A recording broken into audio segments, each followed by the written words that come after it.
Thank you, everyone, for joining our Breaking Down Racial Barriers Roundtable discussion.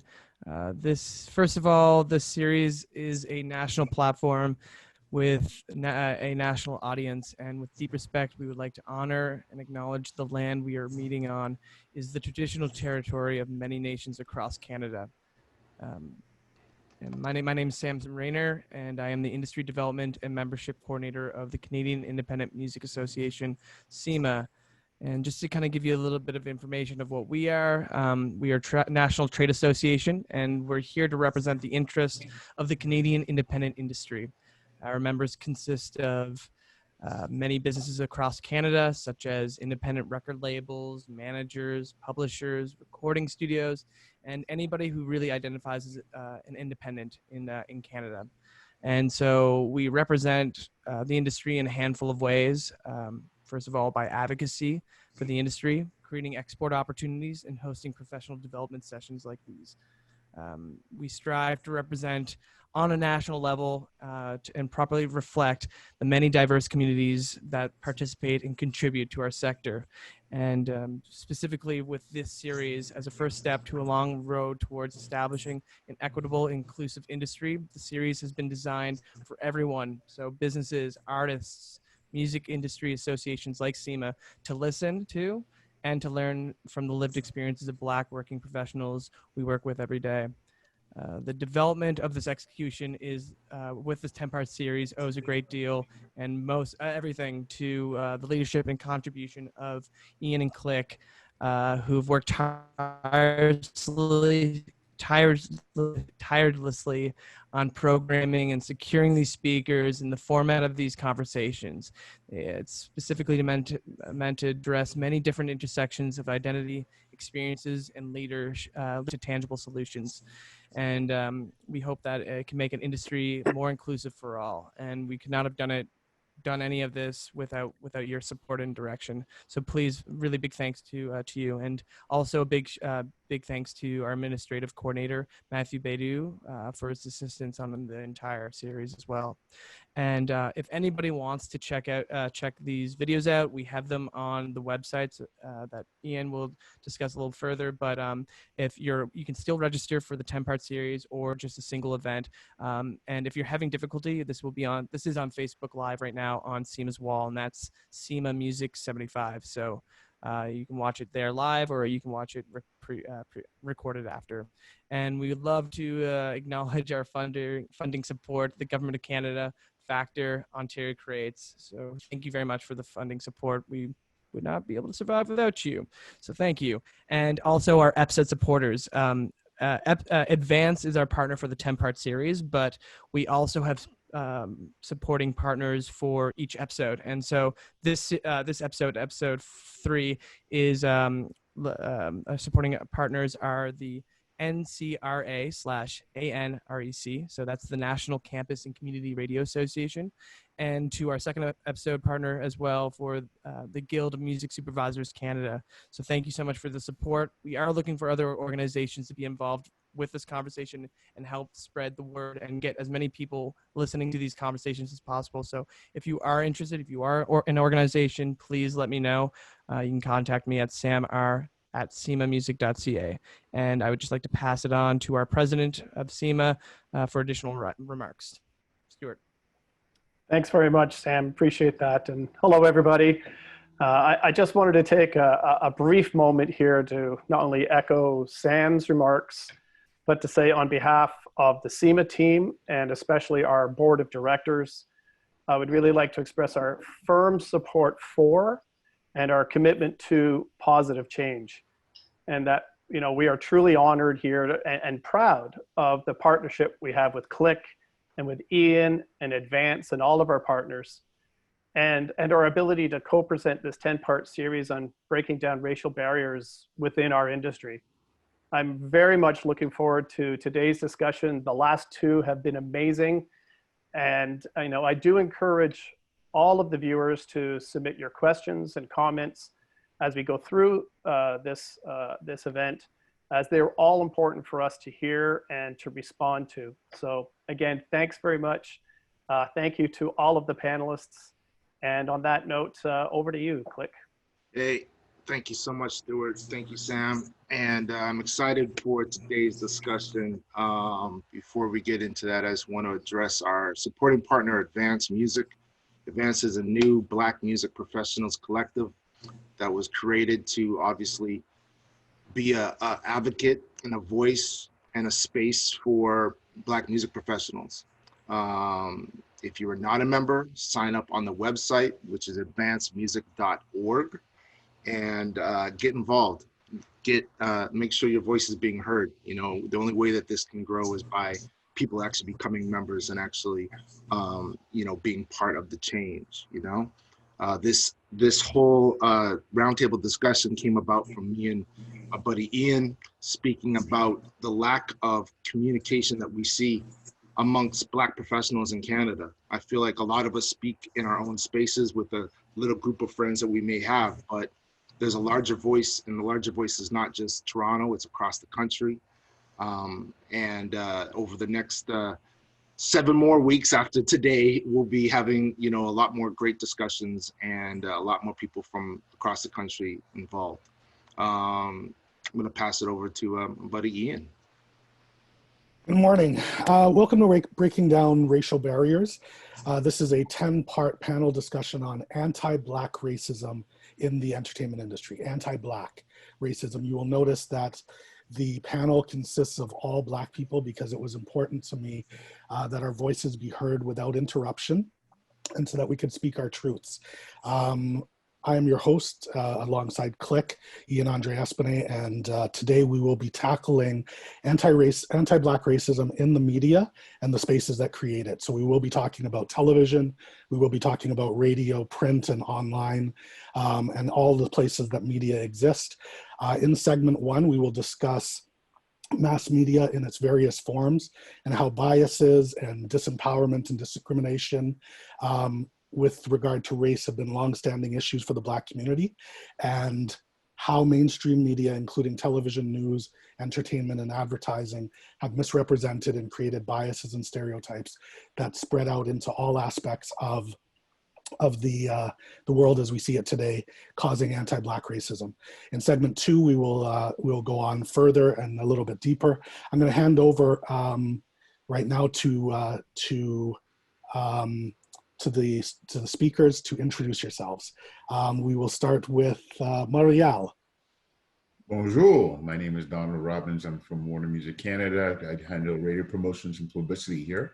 And I'm thankful to be invited to join this panel. Thank you. Okay. The incredible Wayne Williams. All right, thank you. Hello, everybody.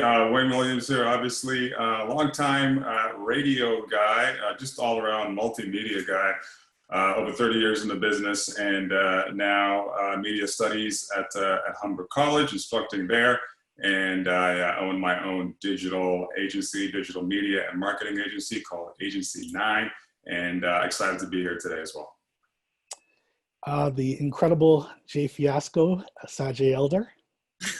Hi, I'm Sajae. I'm a writer, producer, and general troublemaker. Very excited to be on this panel and talk some things. Okay, well, if you're going to get into trouble, good trouble. I will go to Miss Alicia West, Ace. Hey, y'all. I'm Alicia. Some people call me Ace, a radio personality, also a digital creator. Okay, Mr. Mark Strong. What up, y'all? It's Mark Strong from Toronto Raptors, G98.7 award, voiceover stuff, whatnot. Just personality, been in the business just about over 20 years or so. So I'm here to talk to things too. And our moderator for today, Danae Peart. Hi, I'm Danae Peart, former CEO for Vibe 105 on your FM dial, 105.5 FM, and of course was with CHRY before we transitioned it to Vibe. Since leaving Vibe, I have been in a total different sector, and my part-time entrepreneurial exploits continue to be in media. And so Peart Media and Business Consulting is where I do all of that work with small businesses as well as artists and others who are interested in putting their brand forward and making their business work. I'm looking forward to our conversation today because we're all media people or media heads.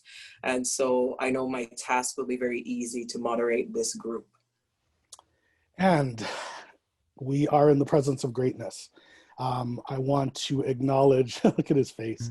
I want to acknowledge the incredible Tony Young, Master T.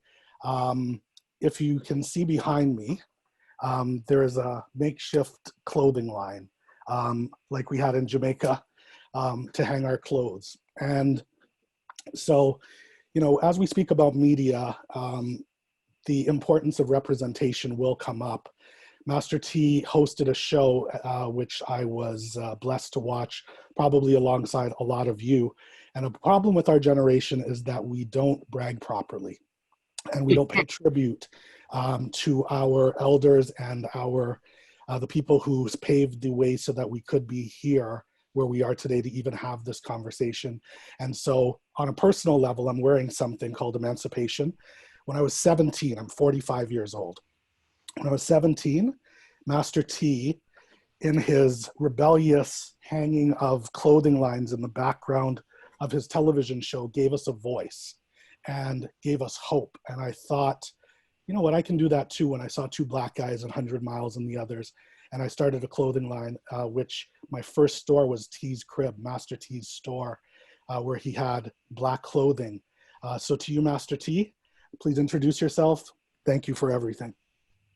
Thank you and good night. No, I mean, I appreciate that. I mean, it means a lot. I mean, I raised each and every one of you, and you've all turned out very well. I appreciate that. Going back to the store, T's Crib, got a shout out to Roxy, my wife, who ran the store, and who was a very big part of T's Crib. So yes, I hosted and produced Extendamix, and if you're a little younger, it rolled into Demix. I was also a regular VJ on Much Music.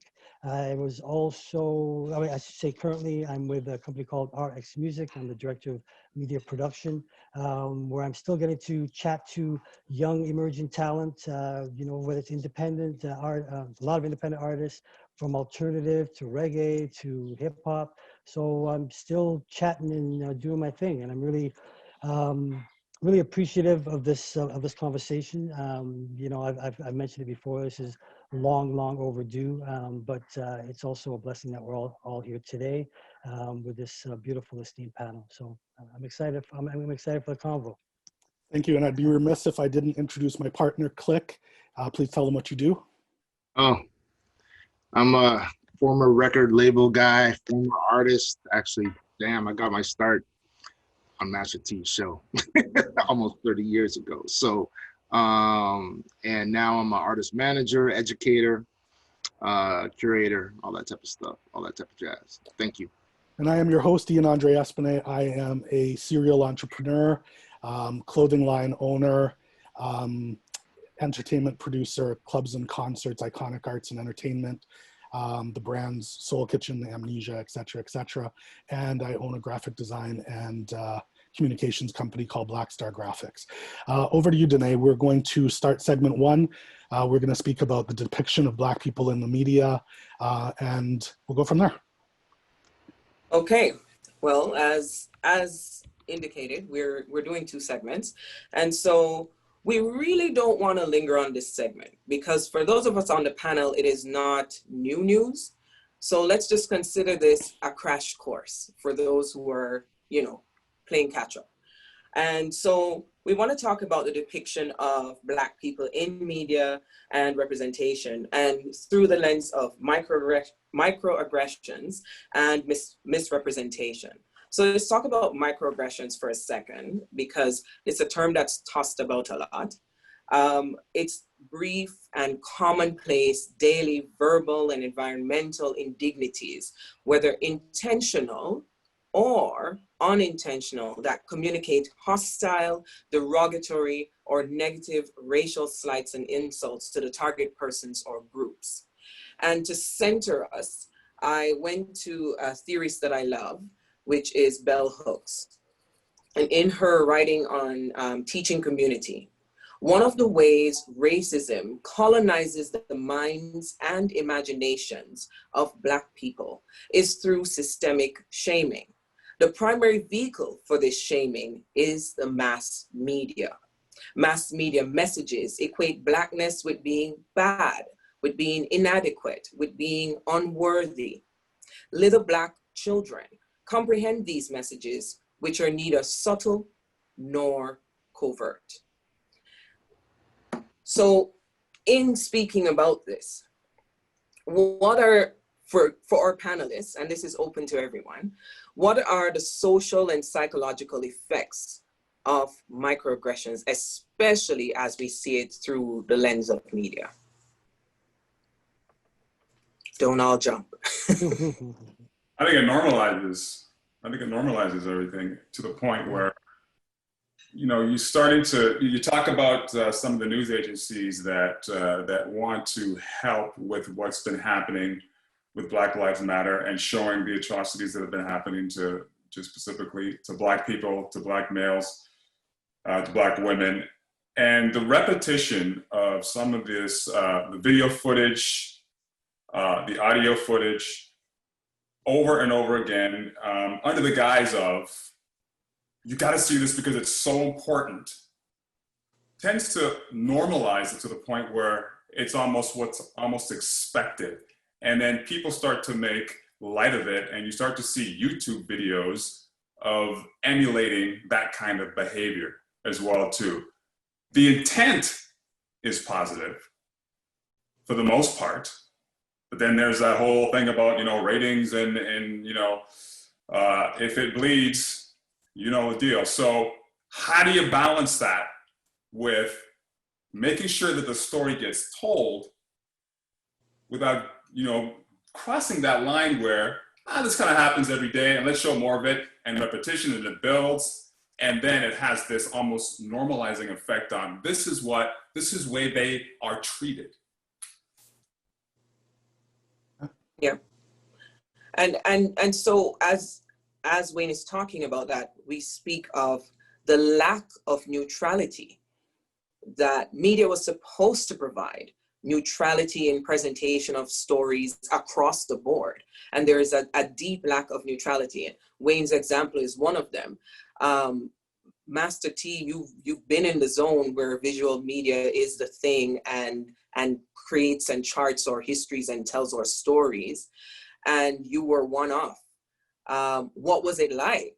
I would say from, you know, being the Black male, but also the dreadlocks wearing male, because there's so many stereotypes that encompass your being. How was that for you, and how do you relate to this piece of the conversation? You know, I was fortunate that Moses Neimer, who and still is for me, was one of my mentors. He gave me the opportunity, which I didn't want at all. I didn't want to be on television. You know, I didn't think I had the Denzel Washington looks. I just didn't have it, and I ran from it for a number of years until he finally said, "Look, I want you to go on television." I created a demo, and I said, "Well, you know, what do you want? You know, what do you want me to do?" And he saw something in me that I never saw, and he said, "You know, I want you to go up there. I want you to shake your locks." And I'm like, And what he really gave me was a creative license to not be afraid to say, you're coming on a Black show. I am Black. And, you know, the ability and the strength that Much Music had was we were broadcasted right across the country. So, you know, that enabled me to, there's times I would go to the East Coast, I'd go to the West Coast, and people would look at me and see, yes, the dreadlocks, and, you know, and it impacted me probably more when I actually left Much Music. But while I was there, you know, it also kind of, it was sad as well, being on there. There was no level of racism that I felt when I was at Much Music. But what was sad was how much was placed and how much we didn't have in Black media. For me to be a hosting of a music program, for me to have a platform where the community depended on it. The community would come to me and say, hey, Master T, there was a shooting at Jane and Finch. You're not going to say something on much music? I'm like, well, I play music videos. It plays so much. And it always told me just how little we actually had of a voice in the media. And to that day, we still don't have that level of a voice, because you tell me one level of a powerful media forum or a media outlet that we have. Yes, we have G98.7, going through whatever, but we're dealing with, we still don't have, and they've been great, but we still need more.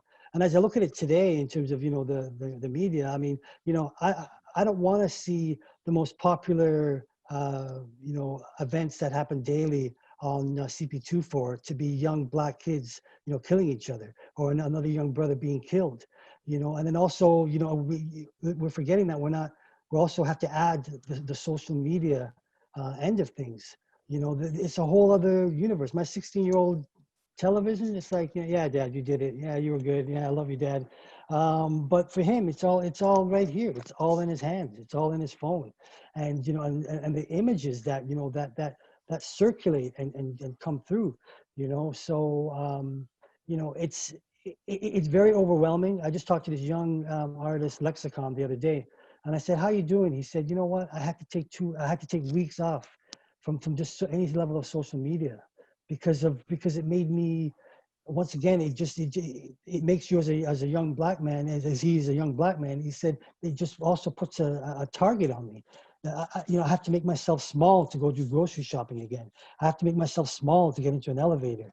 It just targets me. Like, people think it's a positive level, but I walk the streets with my two boys who are 6'7" and 6'9", and I'm 6'2", and I feel sometimes. And also, don't forget, I have a mask. We have masks on, and we again are perpetuating this.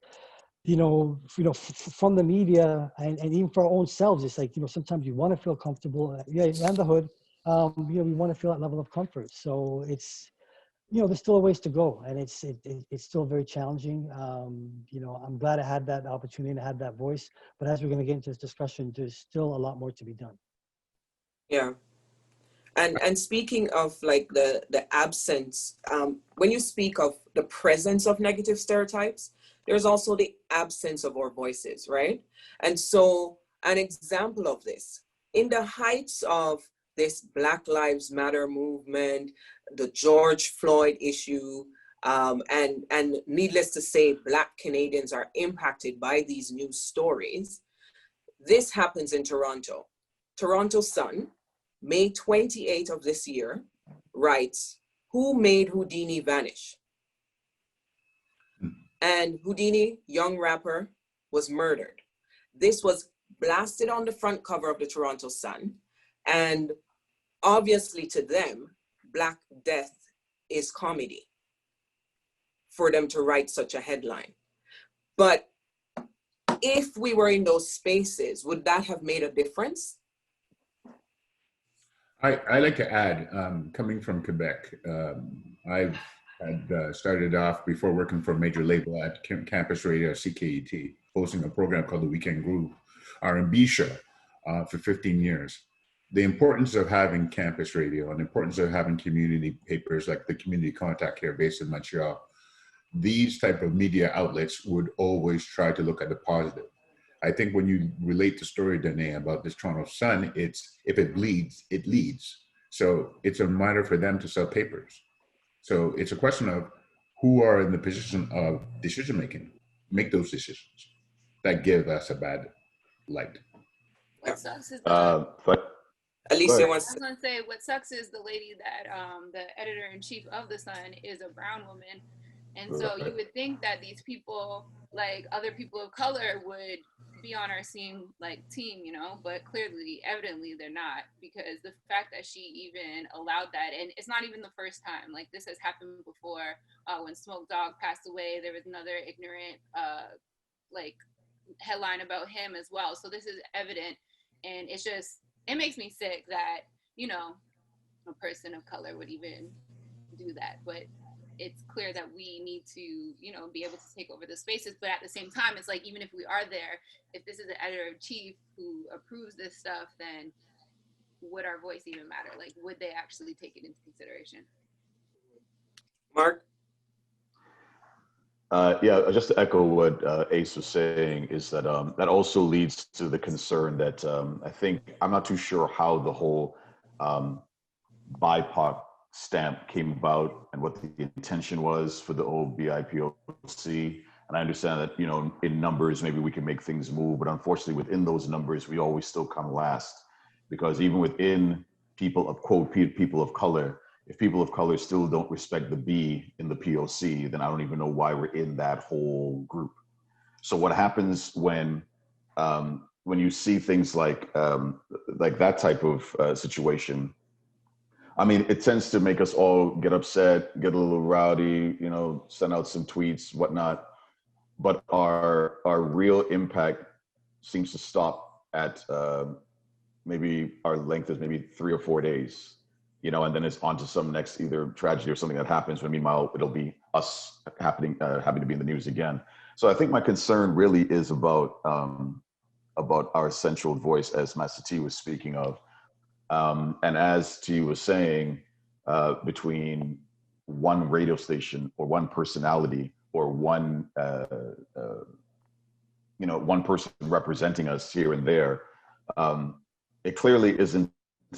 A, it isn't enough, and B, we're right now not in the channels of places that actually make a stronger impact. It's not about like a personality or somebody with that type. It's more about organization. It's more about people who put people in power. It's more about people who are making sure that the editors are doing what they're supposed to do. And I agree also with Ace that if we're in those places, will we be able to make a move? I think if we have more people there and more of a backative outside of that, and we have a coalition or we have a group that they have to answer to, as opposed to just putting out, like the Sun has been putting out this before I could read the Sun.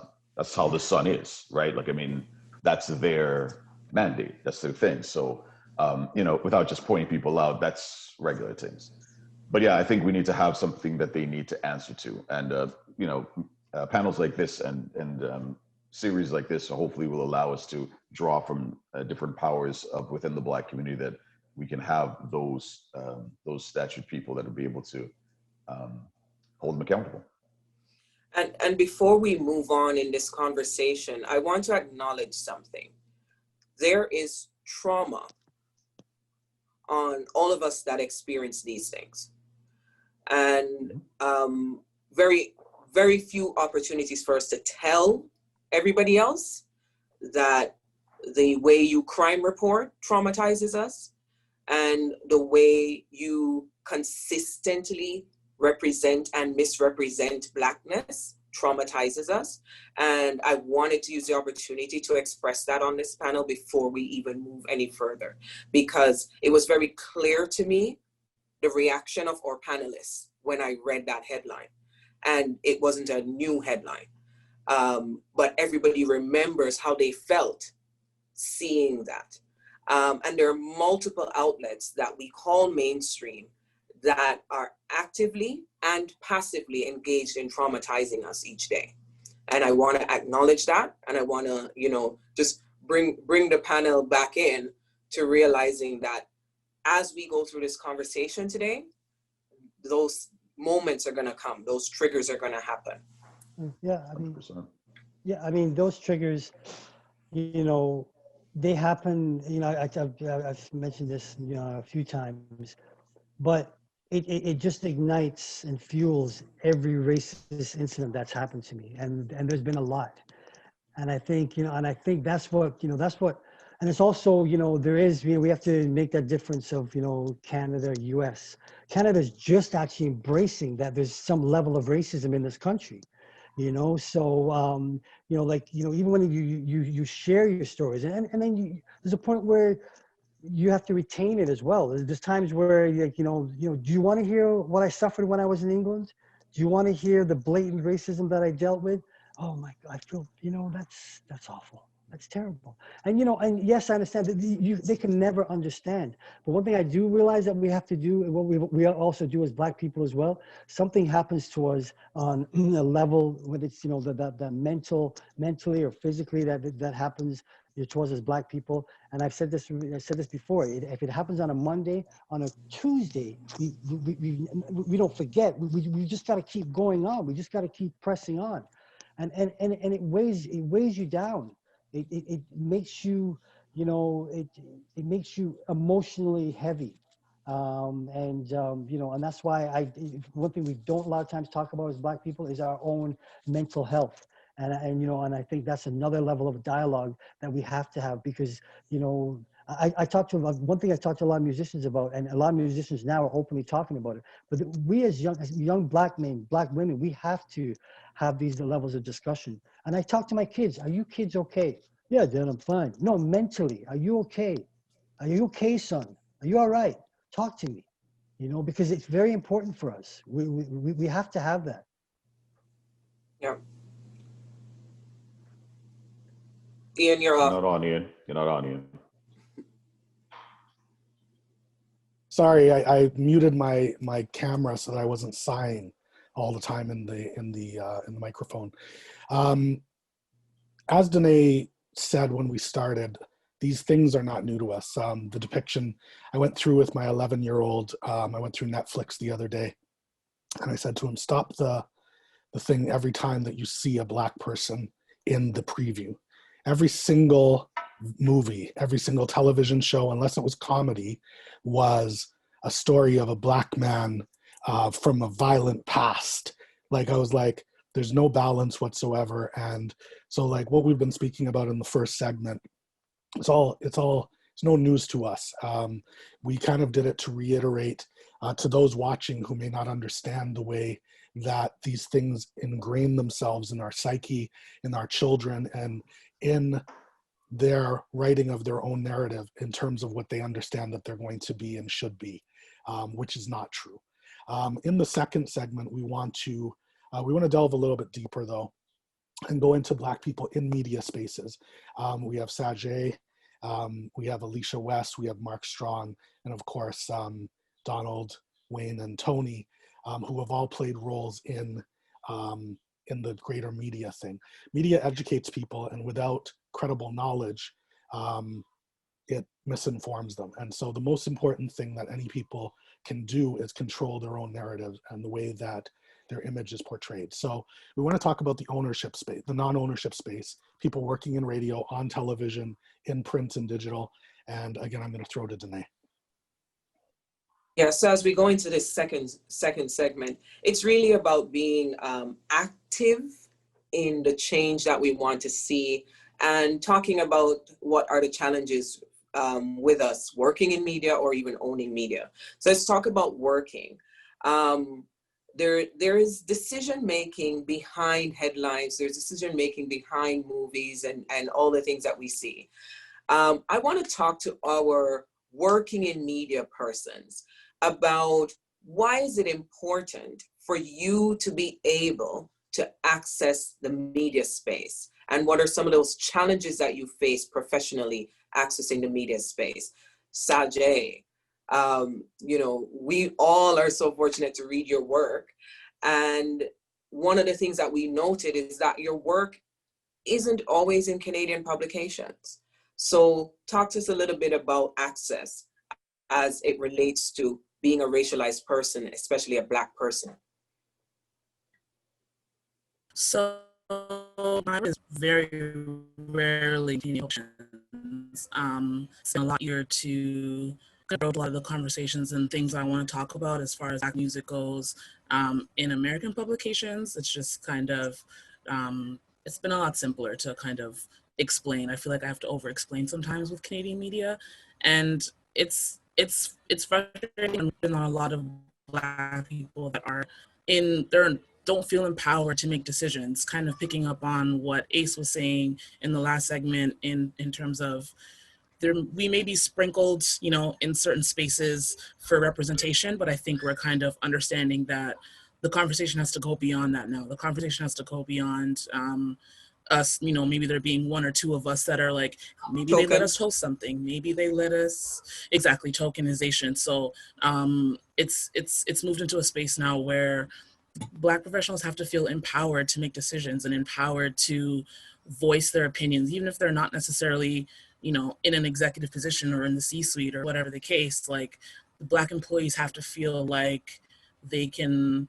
voice their opinions or displeasure and notice without feeling like that's gonna throw their career off track, which I feel like a lot of Black professionals have that feeling that we can't even express how we really feel. I'm sure people have been in meetings where, you know, something was said that was wrong, but it's like, do I say something now? Do I approach it later? So yeah, I think we've definitely moved past you can't just sprinkle us in like chocolate chips anymore. Like, we want the cookie. Ace. Word. Yeah, I mean, I've been back in Toronto for 2 years. I worked in the States at a Black-owned company. So definitely transitioning from a Black-owned company and coming to a company that's not owned by Black folks was definitely different. And I personally felt it, like the staff at Flow are people of color, but they're not visibly Black. Like, I was the only visibly Black person. And so I always felt the need to have to speak about like stuff that's in the Black community. And because it's like, who else is really going to speak about it, right? Or who else is gonna like understand what we're talking about? And what sucks to me, there's so many things that suck. Like, one is also the listeners coming back and like texting me and telling me stuff about like how I'm racist because I talk about Black people and like try to champion. I've had, I found out one of my coworkers said I talk about Black people too much on air.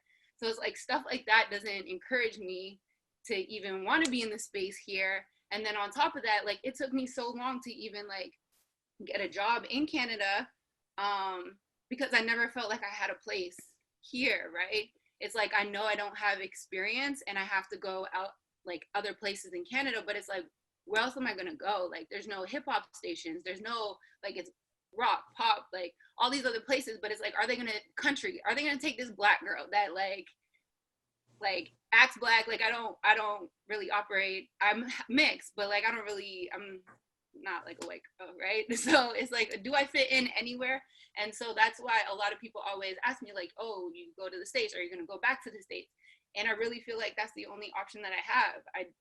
I don't see any other option at all. And it really sucks because the States is like blowing up right now. Like, COVID is just ridiculous, like race wars, all that stuff. And it's like, do I want to compromise my health, like my livelihood, to move back there so that I could do something that I'm really passionate about? And it's like, I want to, but I obviously don't want to harm myself. And then it's like, okay, I stay here, what else am I gonna do? Not work in radio anymore. So like, my career was like really short-lived, and it sucks because I never really got to like flourish. So well, you can't being real. Yeah. I think, right. Sorry, Ace, I think you're the ones we have to take care of. You know, I think that's what it's about. Like, you know, I'm 59 years old. You know, I've done this. You know, I'm not done in any stretch of the imagination. But you're the ones we have to take care of. You're the ones that we have to make you not question your identity, make you not question who you are, and question your value. You know, you have value. You have a lot of value, and you know, and it's about, you know, the media. You know, I mean, look at the as we're going to probably talk about it, but I mean, the record labels, you know, just got hugely slapped on the wrist after probably 30, 50, 60, however many years, you know, advanced music has been created, which is great. But these record labels have been doing the same thing, and you know, and we haven't been essentially represented, you know, you know, we create the music, we build the music, they make a lot of money off of us off the music, but yet we don't have any level of Black representation. You know, I look at some of these young cats who I've mentored coming up. A man like Big C, been in the industry for X amount of years. You know, I mean, these guys need to have executive roles and positions, because the thing now for me in terms of media, it's about the decision making. You know, it really has to be an actual decision maker. I think now, you know, the powers that be will definitely and are going to entertain it a lot more because they've been slapped on the wrist. You know, they've been exposed.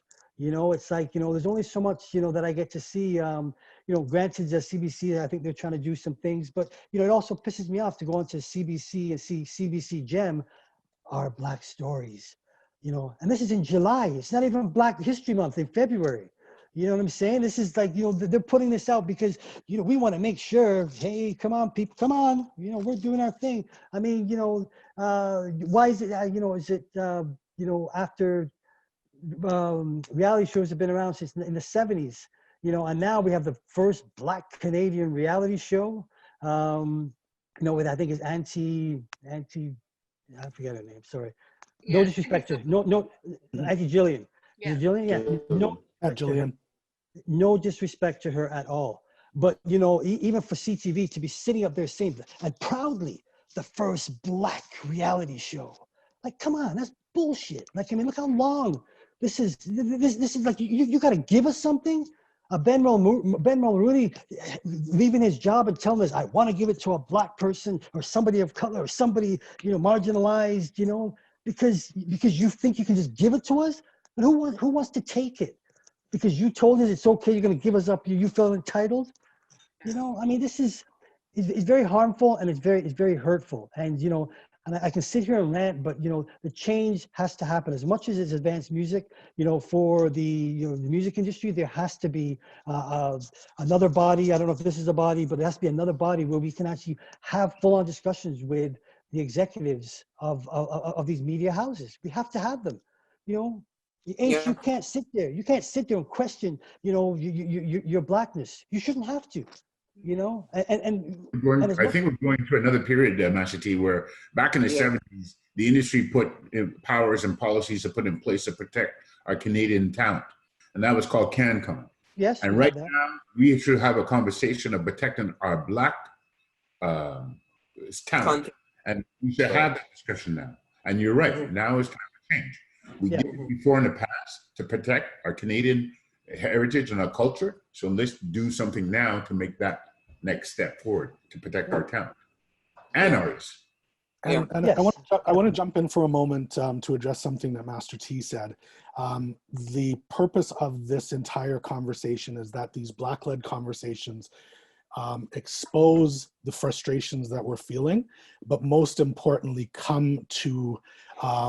we're going to come to a point in this conversation where we talk about solutions and what each of you think need to be done in your space so we can create actionable items that we present to these organizations, to CIMA's 35 plus partner and peer organizations, to make change at a systemic level, because it's just ridiculous.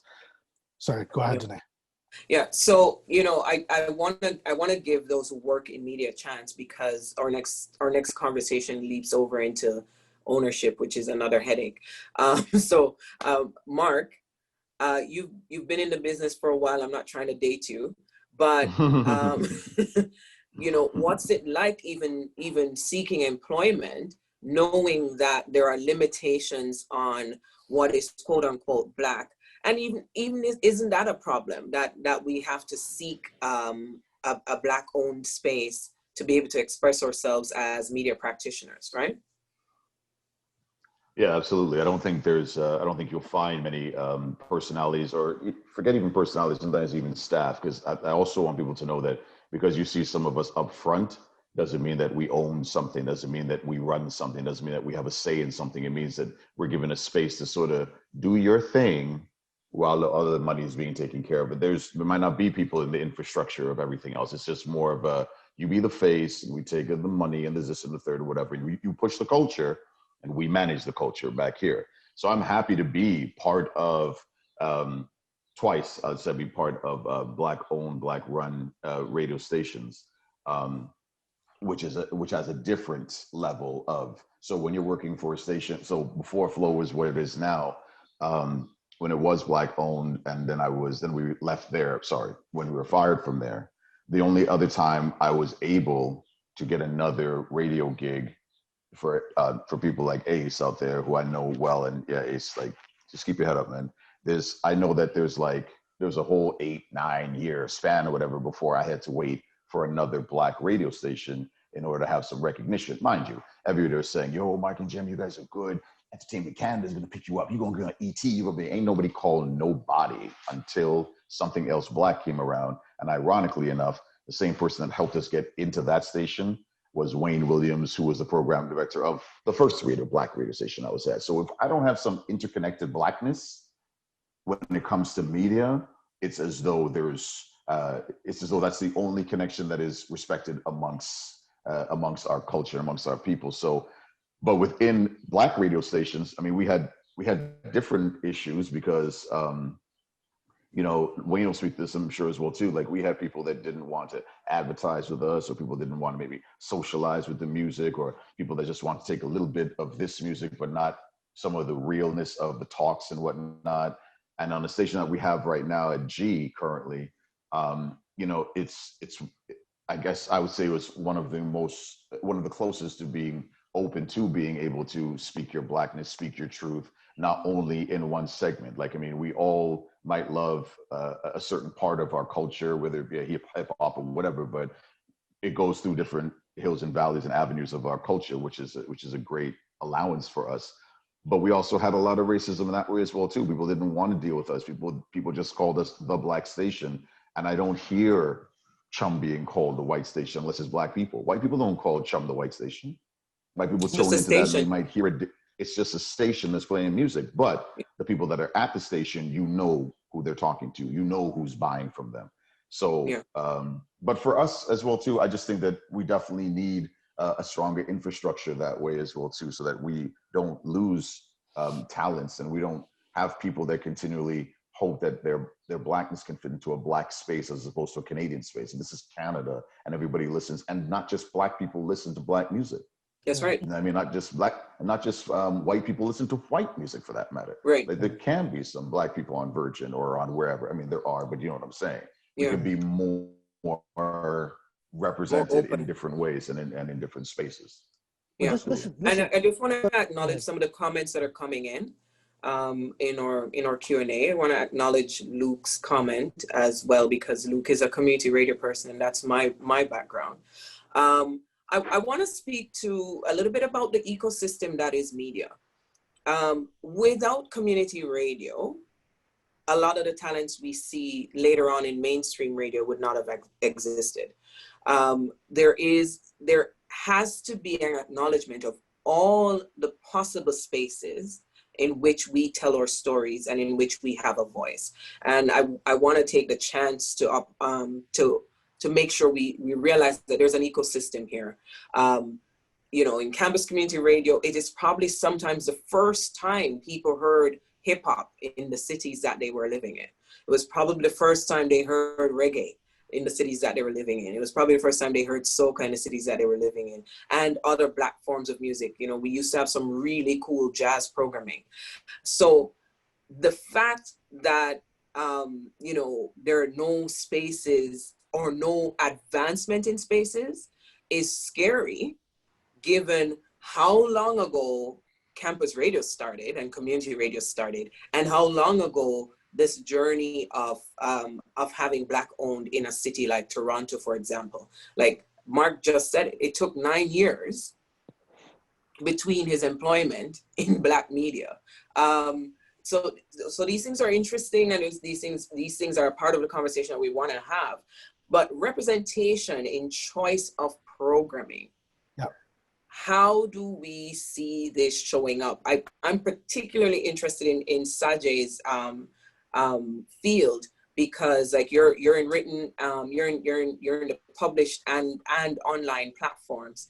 How do people, you know, relate to you pitching stories, for example? How do people relate to you, you know, and do you find a challenge with the numbers? Like, does the numbers matter? Does the fact that you're a one-off impact how much pitching you can do? Does the fact that you don't have support, you know, behind you impact what you can do? Well, as a freelancer, I don't, the support doesn't really affect me that much. Maybe in the sense of, like, you know, picking back up on something else that you said, is like, you know, a lot of freelance writers may feel like they have to have a, you know, a staff writer position, but then being in Canada and being in Canada and wanting to write about Black music, there's literally nowhere for me or anyone else that I know that writes to do that, not on a full-time basis. So like I mentioned earlier, it's, as far as pitching, there's a friction that I feel in Canada that I don't feel when I deal with American editors or American publications. So that's definitely the difference. And I want you to go into detail on the friction though, because we're different markets. So what is the first pushback? So the first pushback is basically, how is this story that I write about relevant to all Canadians? That's something that I hear about a lot. Even if I'm a Canadian artist, it's Canadian artist. What I get a lot is it's palatable for all Canadians. How can we frame this story in a way that everyone can understand? Sorry, go ahead. You might have to repeat because we had some scrambling of your words there. The main pushback is essentially just them wanting to know how the story can be palatable for all Canadians, despite the fact that I may be pitching a story about a Canadian artist that happens to be Black or makes Black music. The pushback is still trying to figure out, I guess they still see that as a very niche thing to talk about music-wise. So the conversation and pushback is generally in how can we make this more broad or appeal to everybody.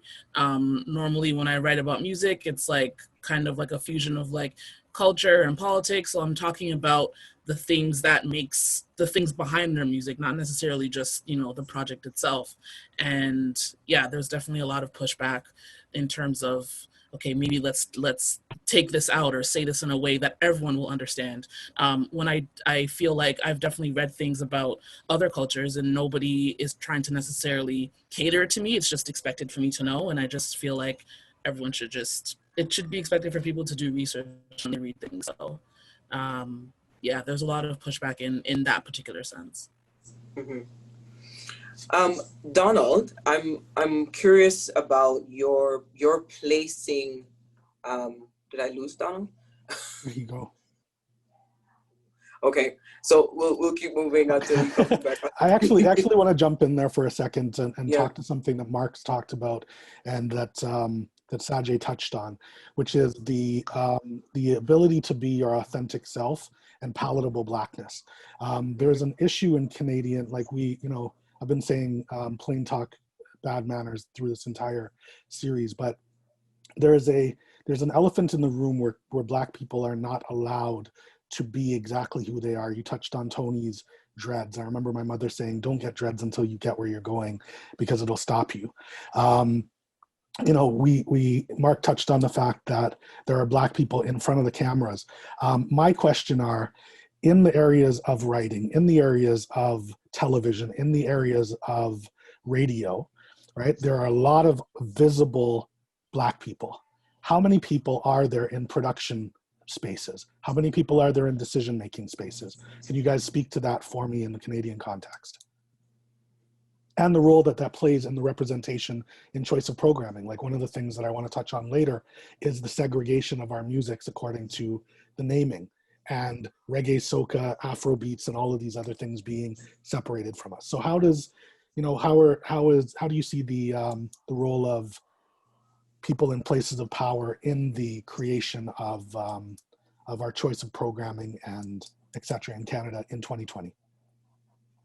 I don't have stats, but I know there ain't a lot. I can I don't need stats. I can guarantee you there's not a lot of representation across the board. First and foremost, let me tell you, if you listen to Mark Strong and listen to that voice, that's a voice that can transfer to any medium. That's a voice that can transfer to any medium. And, and it's that kind of voice that he has to wait 9 years. Yes, I've seen he's done the Junos, he's done some other things, but that's the thing. That's the level of talent that we have in this country. And it'd be a shame if he has to go any which way, anywhere. But that's the level of talent we have in this country. So I just want to go hail him up and give him props. But as far as medium, yes, that's one of the bigger issues where we don't have that level of representation. I mean, for me, Maybe I had a little bit of, maybe I was more fortunate than, than a lot of people, because I was a host. A lot of people didn't realize this, but I was the producer. So everything that went on the airwaves, I managed to do. And that, when I left, was huge, because I could, I say, you know what, I'm going to do a Black History Month special on this. I'm going to talk about the visuals of videos and how they represent, the lack of representation of the women and how they're portrayed. Like I could create that. But now what happens is, a lot of times I know what happens is, if it's a board of producers and directors, a lot of times they need to hear that, hey, that's not acceptable, or maybe we should try this, or maybe we should try that. That's lacking, and I know it's lacking in the industry, and that's big. I mean, I did some stuff for Fever TV. Also did some stuff for Afro Global, and my hopes were that they're going to take care of everything. They're going to take care of all the Blackness, and we're going to get to solutions and everything else. But this is also what we need. They can't take care of everything. But we do need more forums for us to to share our message and just and display our messages. But yes, right across the board, we have to have more representation for the powers that be decision makers. Sorry, I just want to make a quick point. My question would be, how could they take care of everything when they are placed behind a paywall and put in station number 892 on the Bell or Rogers media? That would be an example of the kind of systemic racism that we're seeing in this country that nobody ever speaks about. Sorry. Yeah. And you know what? I mean, my Rogers bill, if I got to add another $5 to my Rogers bill, that ain't going to happen. I mean, I'm already on the bundle. What I'm saying?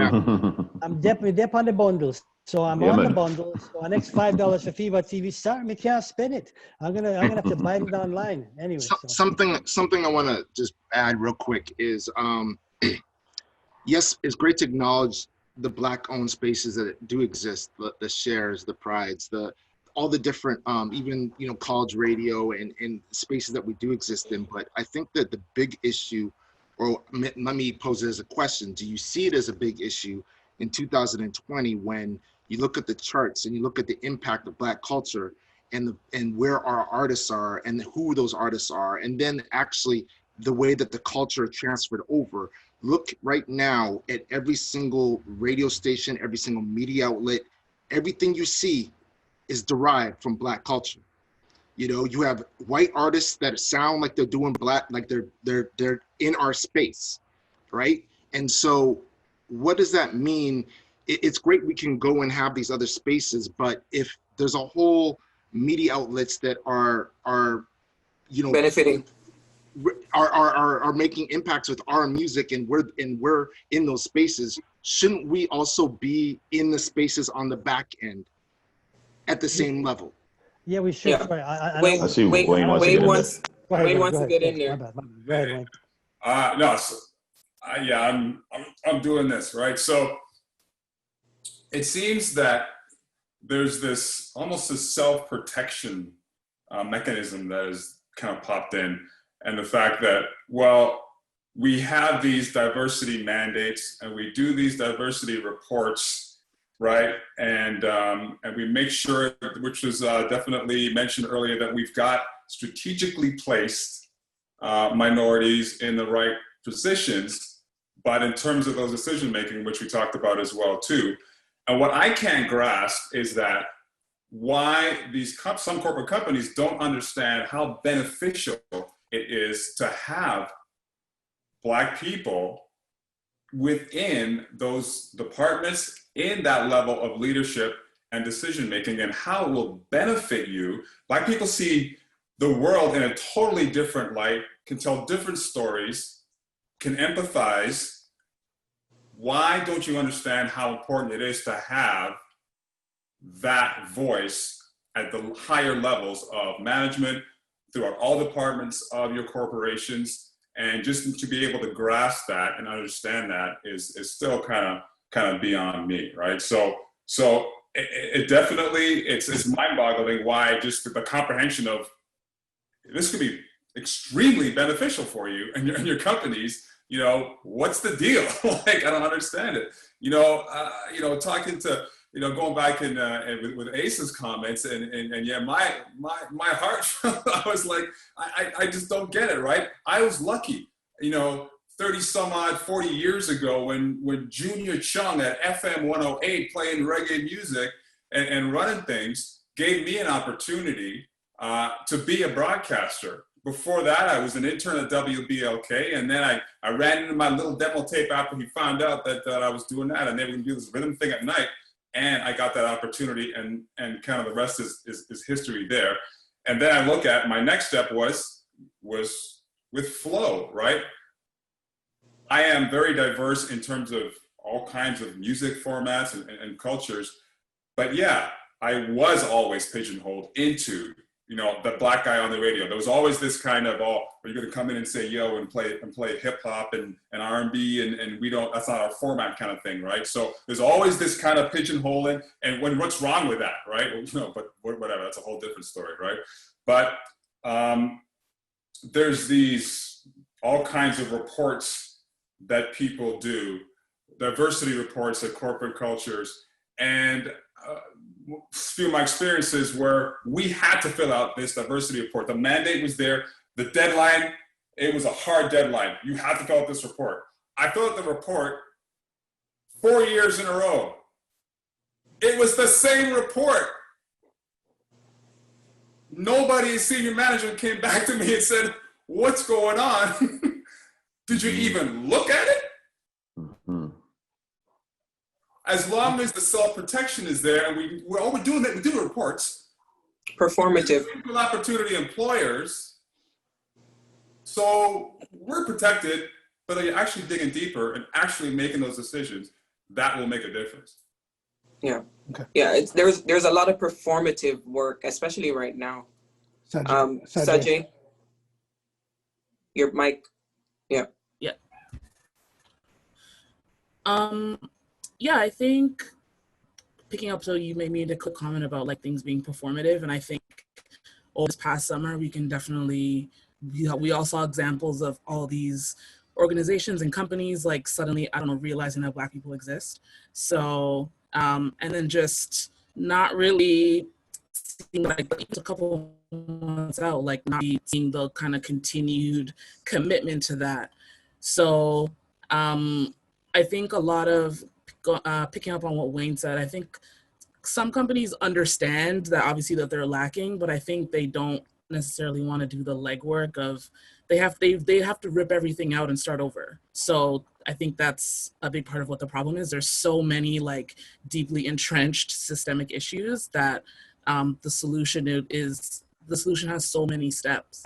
So it definitely takes you know, them understanding the steps, but also being willing to put the legwork in to dismantle everything that's been built. So I think it's a lot, you know, it's a lot deeper than posting a black square. It's a lot deeper than, you know, wanting to, oh, you're interested in Black candidates now. Like, you know, I saw so many call outs from different companies that wanted Black people to send their resumes and send their reels and examples of their work. And a couple of days ago, someone tweeted, they're like, of all these call outs, like how many people have like heard follow-ups or had conversations? And like everyone is like, nope, I got ghosted. I haven't heard from this editor, have this. Like, even for myself, of all the things that I reach out for, only one has been consistent, a podcast company in New York. So yeah, it's long-term work. And I think it has to be treated that way. So there's a I want to ask a direct question. Maybe Wayne can answer this. Wayne, do you know of any other program directors or people who have power in the radio industry to make decisions as to the programming, which images of Black people are portrayed in the media, et cetera, controlling the narrative? Do you know of any other Black program directors nationwide? I asked myself that same question a couple of days ago, and I no, okay. I don't know of any. I'm not saying there aren't, but I don't know of any, not a one. Okay. Tony, Since you've left Much Music, it just occurred to me last night, I was sitting here, I was like, are there any Black television shows still on the network? Do you know? I mean, Tyrone, I don't know if T-Rex is doing some level of, like, I don't know if Rap City's on there anymore. I kind of grew up past hip hop now. Okay. But no, no, I really don't know. I really don't know if there is any Black content on there, and and now they're more about purchasing programming, obviously, and content. Yeah. But I just want to add something like that Wayne said. Part of it is that a lot of these executives and the people in the power, they're not comfortable with Black people sitting next to them, and that, let's just be honest, they're just not comfortable, hearing it, hearing how we speak and hearing what we share, and also they can't sometimes speak how they want to speak. Like those off the cuff little Black jokes or whatever. I've been around those things, and I had to check some people where, hey, being a Black guy. Not you, T. Not you. You speak differently. And well, not you, yeah. Well, you're different, because on the phone I could actually sound like I'm a Canadian, or maybe I'm white, But I think that's the other thing. And the other thing I think I don't know if it's Mark or someone was saying was that the other issue is that once everything it was clicked. I think once everything became mainstream, that's where a part of who we are as our culture became lost. I remember interviewing hip hop artists, and these guys were like hardcore, where they didn't even want to speak to a white reporter because it was just, you're not going to understand where I'm coming from, man. And then once everything, like Mary J. Blige came by, she didn't want to talk to no white journalists at that time. And so once it became where because I remember even sort of being a VJ, and it was like, I've got to interview Journey, I got to interview Meatloaf, I've got to interview all these alternative rock groups, and I have no problem. I do the same thing, research, I have a conversation. And I remember one of the VJs comes to me and goes, I got to interview Foxy Brown. I got to interview Foxy. I'm like, okay, great. Well, that's good for you. So what's the problem? But, I got to interview Foxy. I said, what's the deal? And I said, go do what I do. Go research her. And then eventually once everything crossed over, it was a matter of like, now we see ourselves in commercials. We see our slang being used. We see our obviously clothing. I mean, it's to a point of, at a high level of frustration of how much our culture is just being continually just pillaged. Yep. So I want to ask a direct question as well to Alicia and Mark Strong, in terms of and let's just speak to the elephant in the room. Alicia, you mentioned something. You said you were the only. Did you say that you were the only Black employee at the radio station? For the on-air staff, I was the only visible Black girl or Black person on the on-air staff.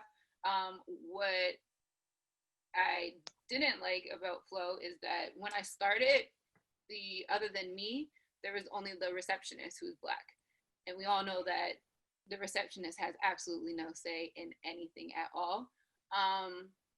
Probably like a year in is when they hired somebody specifically to sell Flow, because obviously none of the salespeople understood what the hell was going on with the culture. So they hired a Black woman, and then probably less than 6 months before I got fired, they hired another Black woman. So when I left, there was two who worked on the sales side.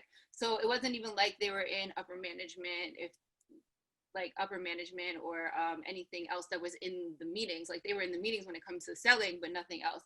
And it was a lack of it. And so what role do you think that you could have played in terms of the choice of programming? How important do you think it is as a Black woman for Black children and Black people coming into the field to see someone like you in that space? And what do you think that you could have done if there were more of you, and how many do you think would be needed to change the culture in a radio station like that? And then I want to go to Strong and speak to his experience in a Black-owned station. Exactly. Yeah. Well, I mean, I definitely felt it, because once I started there, I was getting a lot of messages, mainly from Black women, some Black men as well, saying oh my gosh, finally, somebody like you who is there. So I've always said, every time they were like, oh, we might hire somebody from the weekend, I would make my comments to Mastermind. I was like, y'all gotta find a Black person. I cannot be the only person that's on the station that's visibly Black, right? And yeah, like I definitely think that on air, we definitely needed more representation as well. But behind the scenes, like that's where all the decision making are, because I'm not in those meetings. Like I'm not in the programming meetings. I'm not in the music meetings. Like I just on air, right? So I can't make the decisions. Unlike my previous job, I was an online editor, so I got to sit in on all those meetings, but I also worked for a Black-owned company, so everybody besides the GM was Black, right? So like there's just a difference, because we in Detroit, like we all knew what was going on. We were part of the culture, and there was no ifs, ands, or buts. We got it. And now it's like there's nobody there who's dictating what is being played and how the brand comes across, and nobody's there advocating for us in the back. And it's like I wish I could have done more, but it's also like that was my first on-air job, so I felt weird, right? I would say things to the people that I felt comfortable with, but it's like, what else am I supposed to do without feeling like I'm putting a target? Like I knew I was the youngest, the least experienced, like, and I got an opportunity. So it's like, how much do I really say to try to advocate for us? So I always felt like I was a sticky situation, but I also didn't necessarily shy away. I remember one time our GM had said something about like when we wanted to flip back to flow, and he was like, well, we don't want to appropriate the culture. And it's like, you don't have to appropriate the culture if you hire people that are part of the culture, and it's that simple. But it's like that's not happening. So we are going to appropriate the culture if we don't hire the people. But yeah. And Strong, and then I want to get to Sajae quickly, but Strong is as a Black person on Flow when it was Black owned, or G98.7. What do you see your role in kids and the way that they see themselves in our community, the importance of controlling our narrative, and most importantly, representation and self-determination, the type of music that we ingest, the way that we're everything. Yeah, well, we just spoke about what the media depicts us as, and I think we got to stop asking them how to depict us and depict ourselves to start with. And we have to also have outlets that allow different narratives other than what we wait for other people to put on as a sensationalized opportunity to show what's going on next and who got shot next and who whatever. So while that's happening over in the sun, we're having either having discussions, we're having interviews, we're having people that at least will show the other side of what most media won't show, and us as examples ourselves, hopefully for most parents that ever call in and people that listen to us, they're happy to know that even if we talk a little foolishness, or we talk a little Caribbean, or we talk they feel like they're at home with the people that they love and they're proud of, and they can look up to in a different way, as opposed to what they're going to see always splash across the media, right? And when it comes to music, nothing's ever perfect in anything everybody does, right? I dig that. We are so diverse in every single possible way that it's hard, really difficult to represent everybody. But for the most part, this station, and I can honestly say, because I've been at Flow and I've been at G, obviously, I think G tried to, with Mr. Gordon, piece of names, his vision was trying to definitely have some pulse on a fuller scope of Black culture. So it wasn't like G was just hip hop. It wasn't just R&B. It wasn't just jazz. It wasn't just African. It wasn't just Caribbean. We tried to touch everything. And yeah, people will be like, I want my soca, I want my African. I dig that. But this is, again, as Master T was saying, when you're the one that got to put it all on your shoulders, it ain't easy at that point, right? And then to do that, now you got to sell the one to people who don't even understand the one. So now we're trying to get buyers and sellers to come and buy commercials on something that they might not necessarily understand. So now we have to either sort of outsource our own Black people, go across to the Caribbean, people that understand and relate to us. So like, I mean, it's a difficult hurdle. It's a difficult a set of trenches that we have to deal with. And over at Flow, obviously it was much different. And I know, Ace, just to be honest, like, I mean, I know when I used to see you either on Instagram or hear you on the radio, whenever, I'm championing, we all championing for you, trust me. Like, we all know where you are. We know where you sit. We know who you are. We know why you're there. It wasn't necessarily to as much represent what's going on there, but more to make sure that you're there as a person that is authentic. Whatever else they're selling is different, but your authenticity, I know we all felt. And I think that's what I was happy to be part of with G. That's one of the main points I liked, is that we were able to be us, and we still are able to say what we want to say, be who we want to be, without that umbrella of, well, watch what you say, how do we sell to somebody, whatnot. We want to relate to the people that listen to the music. That's the other thing too, is that how do you relate to people that listen to the music if you ain't part of that culture? I'm not talking about part of the culture. You don't live that culture. People can listen to hip hop. People can go to hip hop concerts. You can buy it. You can listen to the lyrics, all that kind of stuff. Mm-hmm. If you don't live, hip hop is not music. Hip hop is a life. So if you're saying that you're hip hop, you have to be the life of hip hop. In order to be the life of hip hop, you have to come from that life. So you need Black people to represent that, just like how we do for G. If we're going to say we're doing a soca show, we're not putting somebody who's African on the soca show. We're not putting somebody who's African in, you know what I'm saying? Like, it's got to have some sort of correlation so that it is authentic, and you can smell authenticity, and you can see it on the radio, TV, anyway. You know what I mean? So anyway, basically for G, I'm just happy that we were an alternative of a narrative, everything else that people see. Okay. Sajae, question, plain talk, bad manners. Do you know of any editors or people in positions of power in the mainstream media? Because, you know, when we talk about Master T, we talk about Black history, but he's not Black history, he's Canadian history. You're not history, sir, but you know what I mean? He created Canadian history.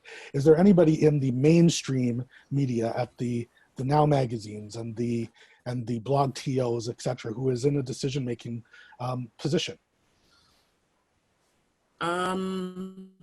Music publications, I honestly cannot think of any.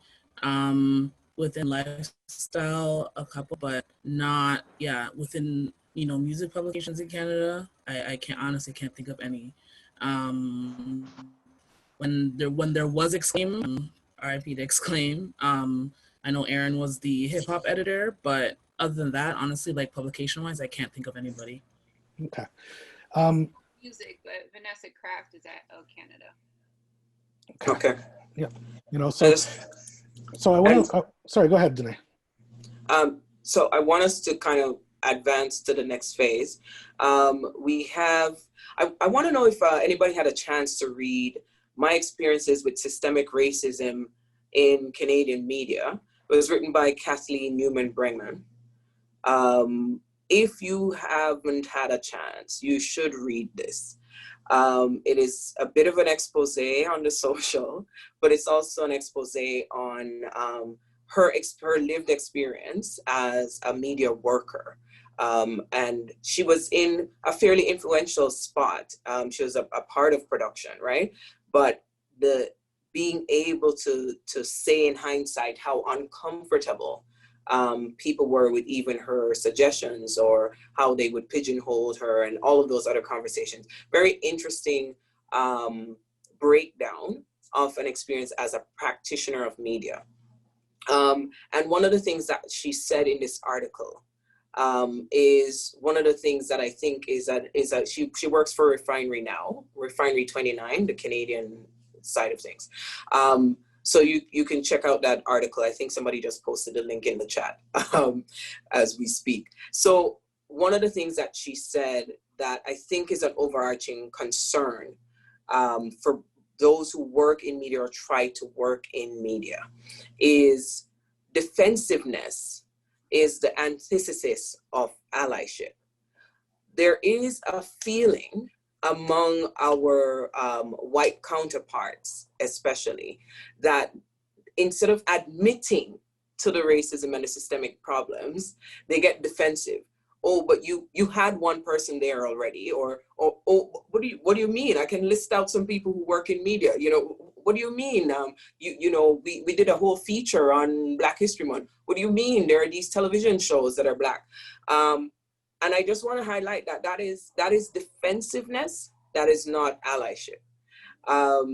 Allies will actually take in what is being said and acknowledge that there a number of talented, this panel is just a smorgasbord, but it's not even, of the talent that is in Toronto, in Montreal, in other parts of Canada, who are practitioners of media, who are lovers of media, and who are major contributors to what it is to be a Canadian working in media, right? So let us not be defensive, those of you listening in. I want to add that allyship is something that we will defer upon you. Don't call yourself an ally. We will decide when you are an ally, right? And what we need from our allies is advocacy, right? We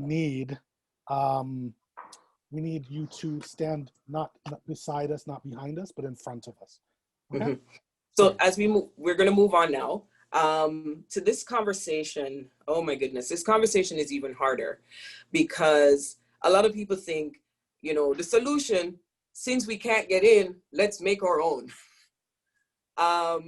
Wayne, let's break this down for some folks, how hard it is to actually run our own. So one of the things is what challenges do Black people face in acquiring ownership of media outlets in Canada?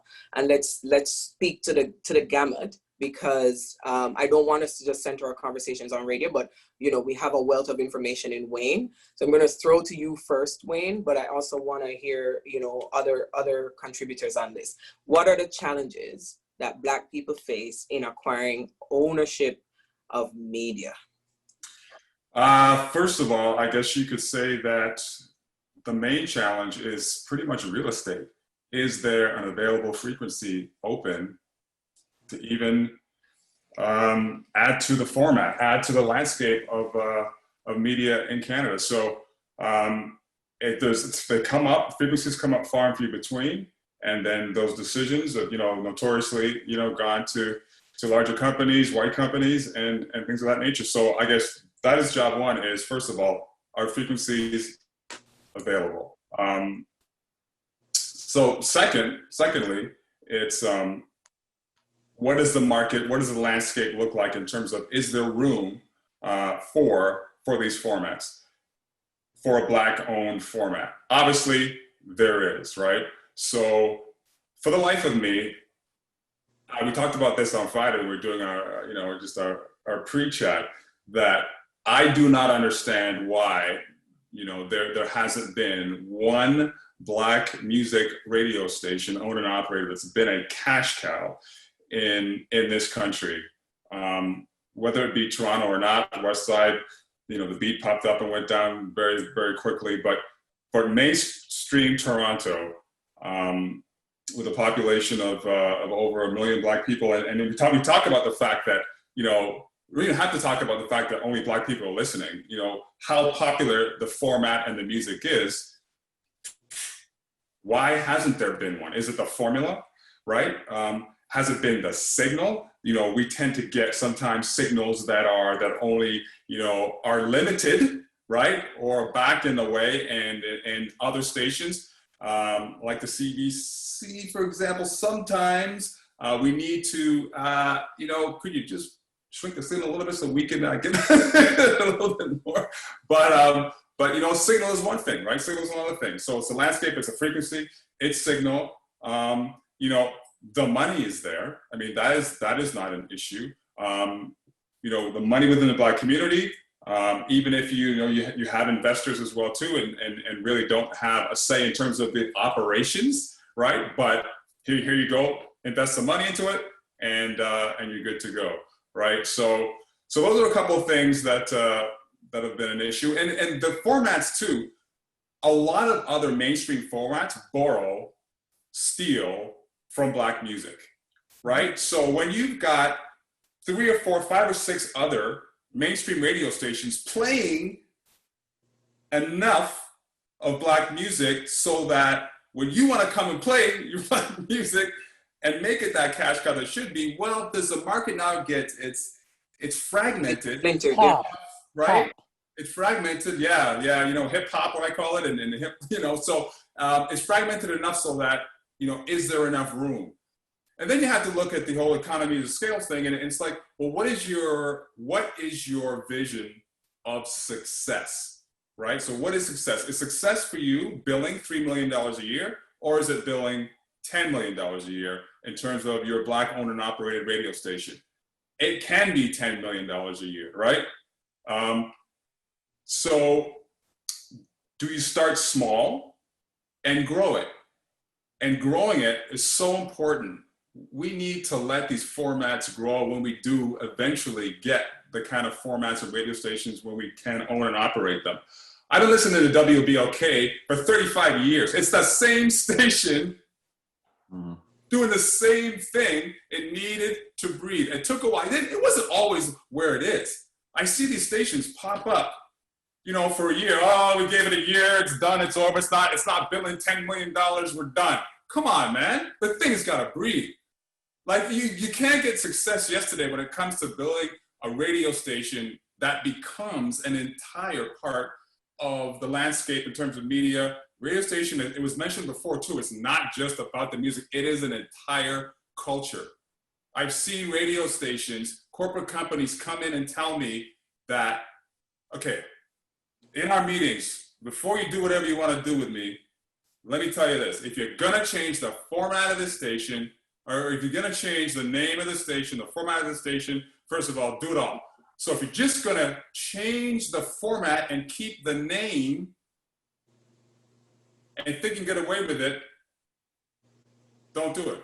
It's not gonna work. Well, we have enough weight into the branding, so we're good to go. No, you have to understand that you have to change everything. You can't just tweak and work and expect the culture just to say, okay, whatever, we changed the format but kept the name because the name had, talking about Flow, when Flow was bought over by Bell. You know, I talked to, numerous, senior management there, and hey, if you're gonna do this, you're gonna have to either make a decision, keep it and keep everybody there and then do what you can and just give us the money that we need, right, to make it, to continue the legacy, or do what you want, but just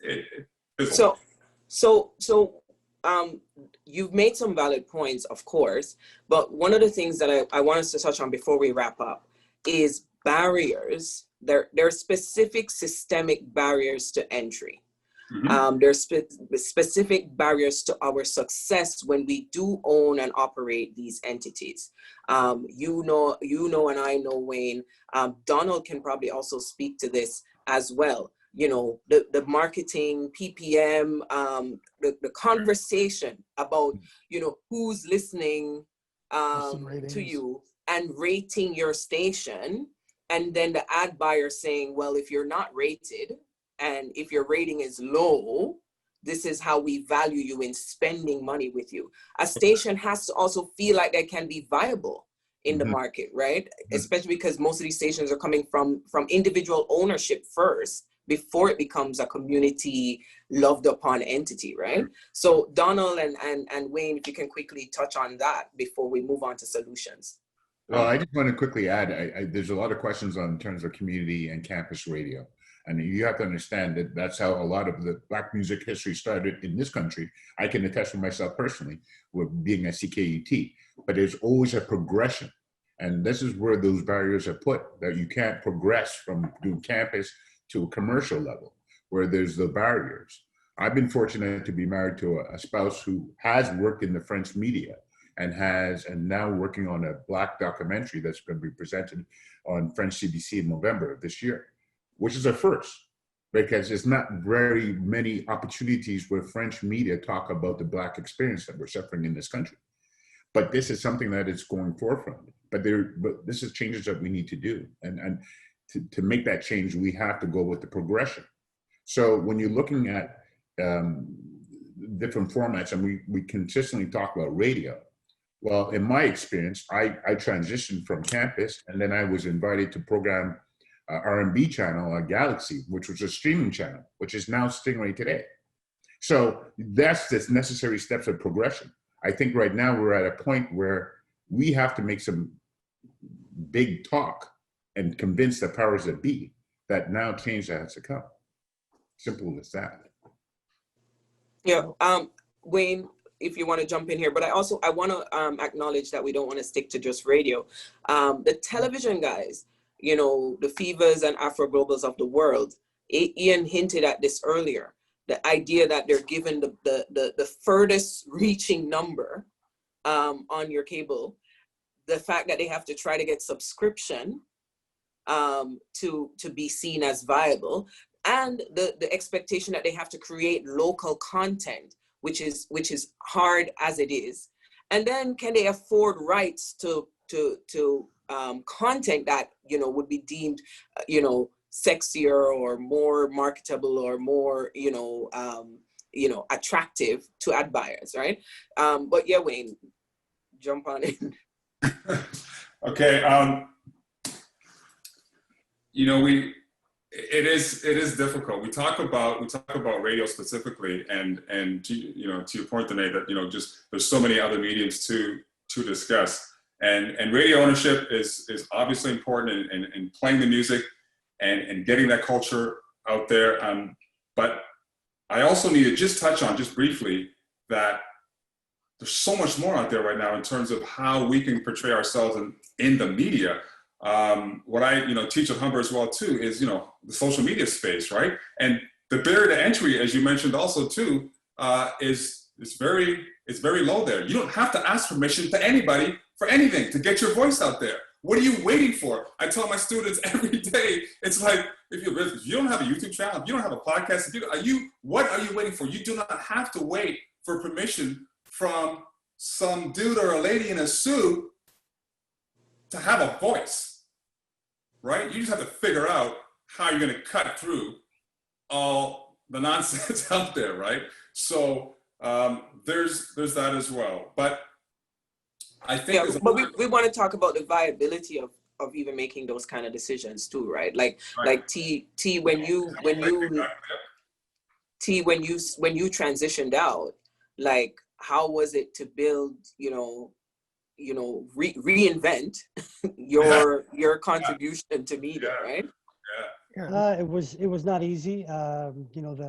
When I left, I put out a couple compilations based on my name, and I was late in the game because all of a sudden, streaming and downloading had taken place. So I missed the opportunity of the compilation market. But then, my wife and I, we set up a production company, and we did a couple documentaries. And this is another clear thing that we need to have too, is we need to have the ability to access funding, because that's very, very important. We got, both of our documentaries were funded. They were by CTF, Canadian Television Fund. So, and that wasn't very, it wasn't very easy. And not everyone has the ability to get that level of funding. I did do some work with, with Viva TV, but then, realizing that, they're also an African-based, digital channel. So, a lot of the content and what they wanted to provide, was obviously, for the African culture, which obviously expands. But, the challenge, am I going to sit here and say, there's as Wayne said, is there a signal available for, for an actual television network, that we can have a BET-esque channel here in Canada? I would love to say that there is. That's one discussion I'd love to have in terms of, trying to, have a discussion of having a national type of, network or station, because we have stories right across this country. And the one thing that was beautiful I got to do with Much Music was to actually travel, was actually, once you got out of T-Dot, and you went to the East Coast, West Coast, that was very important because, our stories land right across this country. So, and I think, obviously CBC is there, but I don't think CBC is the only game in town. But we as a community at times, we have to have, I actually went to community, not to leaders, but businesses, because I set up a paid programming. I had the opportunity to do a paid programming show on City TV, which is you get a half-hour television window. So show was from 12 to 12:30. And you have to go out and you have a certain amount of commercial time that you have to, look for sponsors. And I said, done, easy. Master T, I'm just gonna show up rolling. I rolled into patchy shops. I rolled into hair salons, which majority of them aren't owned by us. I rolled into beer. I rolled into everything, and I only got 2 sponsors. One was a pharmacist, and the other one was JD's. JD's clothing.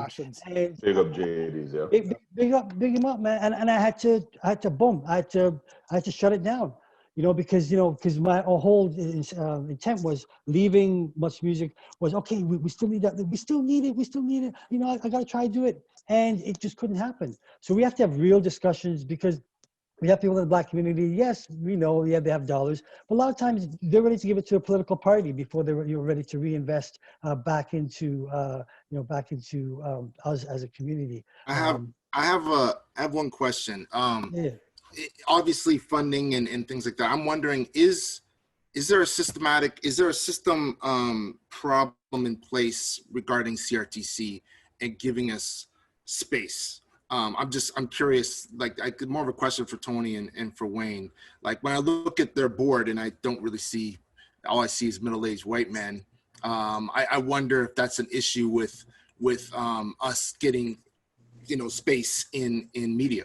And before you guys answer that question, I want to ask, is there systemics in the way that our music is seen in terms of the way that we are categorized as Black music, and what is the fallout of being called Black music in the way that they see the viability of your television shows? How does that impact the ability to sustain a television station or a radio station, or even in Sajae's space, a publication, in terms of the stereotyping of the music?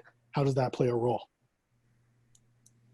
And like the CRTC, et cetera. I guess, I don't know if there's stereotyping in music per se in terms of how they categorize it. Obviously 2007, CRTC mandated, the diversity of voices, put together the whole, across the board, the reports, the hearings, making sure that, the media landscape looked a lot more diverse than it did prior to that. And then just in terms of the terminology on Black radio, I don't know if it's at the CRTC level or it's at just the business level on how it can be typecast, right? And when you talk about owning a Black station and why that stigma and that limitation is automatically placed on that, as you mentioned, right? So I think it's our job as well too. We have to look outside, look within as well too, and say how are we going to shape and reshape, that message. Right. So I don't think the terminology in terms of what the CRTC, says, whether it be world beat, whether be pop music, non-hit, hit ratios. It's just pretty vague. It's pretty standard. But just in terms of, how it can affect, I think it's more on the business level when it comes to national buys, when it comes to perception, and when it comes to value and viability within those broadcast facilities. Yeah. Ian, just looking at the time. We can go. Let's go. We can go? Okay, yeah. So, but I want us to talk about, actual solutions now, because we're kind of in this zone where we're kind of tossing at it. We're not fully fleshing it out. Yeah. And I want us to go kind of around the panel. I have a list of things that I want to see, and I'm hoping that individuals on the panel have similar considerations based on a conversation we've had today and the conversations you've had multiple times professionally about what would have made it different for you, would have made the experience better for you as a media practitioner, or what would have made our impact in the industry. Like we're having conversations that are 20 years old sometimes, right? So like what could we have done differently, or what could the system have done differently, is kind of a conversation I want us to have, and then we can go back to that free flowing bit. But I don't want us to have people log off without hearing some solutions based conversation. I'm going to go over to Mark. just randomly, Mark, some things you'd like to have seen differently, or some solutions that you'd like to see as it relates to us tackling this issue of racism in media? So one of the things that I will say is that, as you mentioned, Danae, and I think we all have to recognize is that, yes, campus and college radio and community radio is extremely important in the development of Black talent. But I also think that all of the structures, if we look at every structure that has been put in place in Canada, around the world for that matter, these structures were built and put into place when we weren't considered to be human, much less people that were actually going to be part of this society. So this really just, every structure dictates, whether it be police structure, it doesn't matter what it is, education structure, even radio and TV, it's based on who they believe or what they believe is viable to them. So that means that we have a different system that we should adhere to. So for example, let's say you start off at campus radio, you start off at college radio. Some people, for example, can't get into Travis. Some people don't even have the marks to get into certain universities and whatnot, but the wealth of talent that they have is stronger than the book sense that we are forcing them to go into. So if you go into a campus radio, you go into a college radio, you go into community radio, and you spend your time doing that through some, I'm not too sure what the mechanism would be, but through some stage, some preservation of our culture and mechanism should allow that to be enough of something that allows you to be a prerequisite to go into something that would be considered commercial TV, radio. You're talking about people that aren't in production. If a man knows how to use a camera from time and knows how to do his thing, but he can't get into university, doesn't mean he can't work at CTV. Doesn't mean he can't work at someplace and put in his time there. So I think that our regulations or our standards, not that it makes our standards lower, it's that we might be put in a different position because we are in a different position here in Canada. We have strikes against us all the time. I know that some people say, well, you just go to school, get your marks, you'll be able to. Some people don't work that way. And we have to understand that people in general, whether it's Black people or not, we don't always work by the book. Sometimes we work on just the talent alone. And if that talent is stronger than the book that you want us to adhere to, then we're always left behind. We're always going to say, where's the production people? Where's the so-and-so people? Well, they're there. They just can't meet your particular standard to get in there. And that's been set up years ago. So we have to crush that type of structure. That type of structure is what is the basis of systemic and systematic racism. It's a system that's built that's not for us. And I think also there should be we should also demand some kind of some sort of preservation mechanism of our cultural institutions. So whether it be a radio station, whether it be a TV show, whether it be something that is specific to us, that we should have an umbrella that allows us to work within our framework. Because just because it doesn't fit in your framework doesn't mean it should either be canceled or you lose it or you lose your, even the whole fact that we don't have dials that are available right now, to me, I'm sure there's 8 dials that are doing the exact same white music thing. One of them have to go. I don't have to stand and wait for a dial to open up. You have 8 dials doing the exact same something. We have to actually request, I would think, and I'm just talking out of how I don't know how that all works in the background, but we have to say that the voice that's needed here in Canada, in a Black voice, can't be stifled because 8 white voices are doing the same thing, and our Black voice has to wait. Mm-hmm. So Danae, you see what I'm saying? Like our voice needs to be put someplace there. Yeah, we spoke to something last night, Danae. You were explaining that the stations are not owned but leased. Maybe you could explain that. Correct. Yeah. I mean, so it's interesting because a lot of people think when stations get a license, it's perpetual, and a lot of people don't know different rulings that come down through the CRTC that actually impact that perception and allows for opportunities for change within the structures. So we were talking to somebody last night who, I think we'll talk about it when we're wrapping up, Ian, about, a direction that they're thinking of as it relates to the G98 scenario. But we'll go into that. I must acknowledge one of the points you made here, Mark, is really akin to accreditation of our vocational skills. Absolutely. And Randy Reed is in the room. I want to acknowledge him. He's my my successor at Vibe.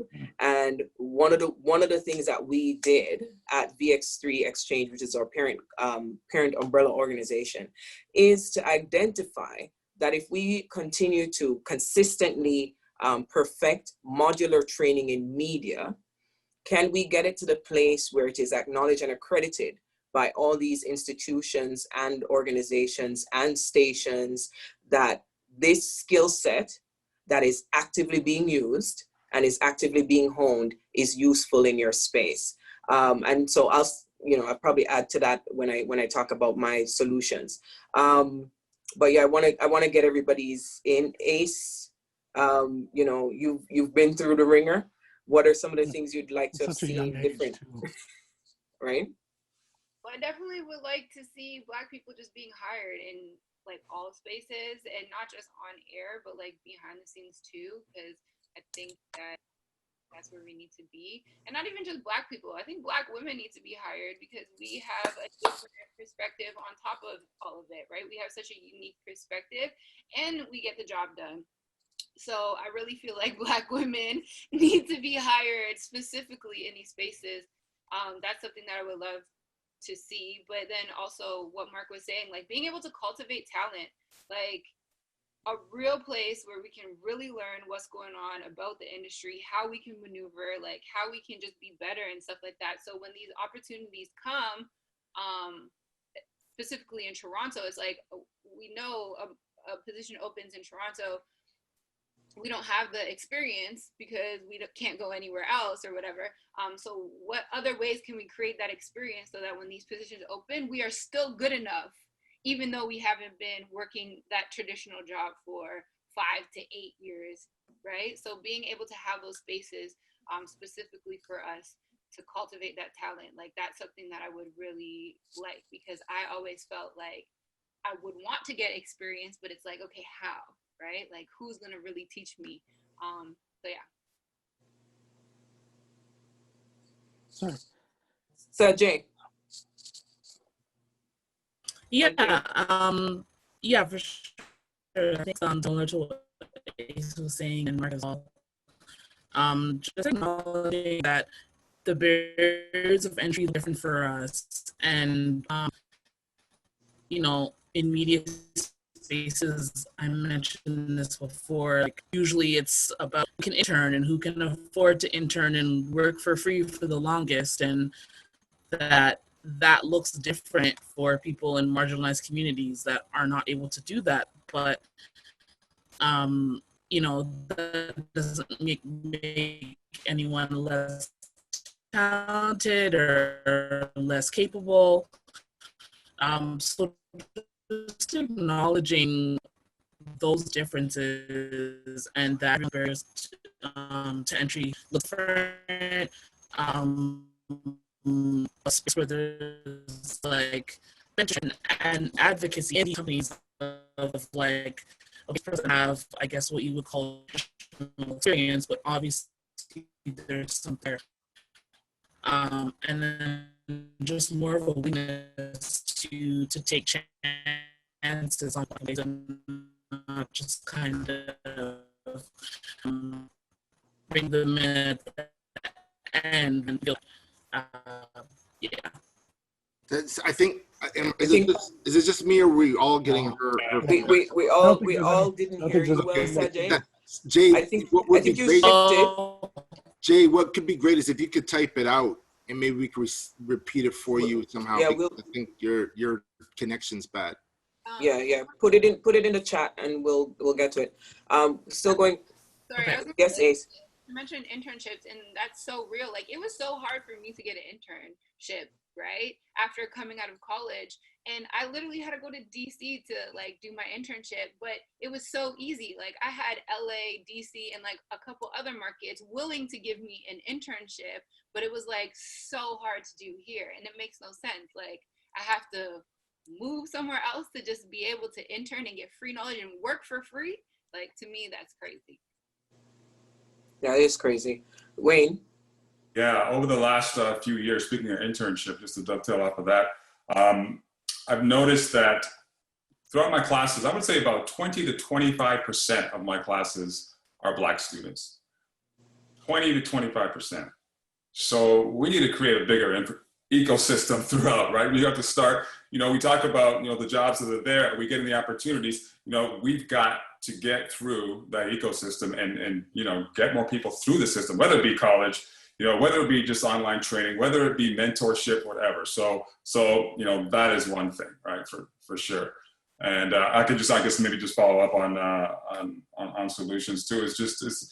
Is getting comfortable, seeing our value, seeing the value of Black ownership, seeing the value of Black in the media, right? It was mentioned earlier that sometimes white senior management isn't comfortable with sitting beside somebody of color who makes those decisions, and yeah, get comfortable, right? We need more liaisons. We gotta have to build bigger networks, right? We have to work with each other. So that's part of the solutions that that I'd like to see, just in terms of getting more Black students throughout the ecosystem to start with, right, already, and then we can get into the ownership. And Mark mentioned something a few days ago in terms of politics, right?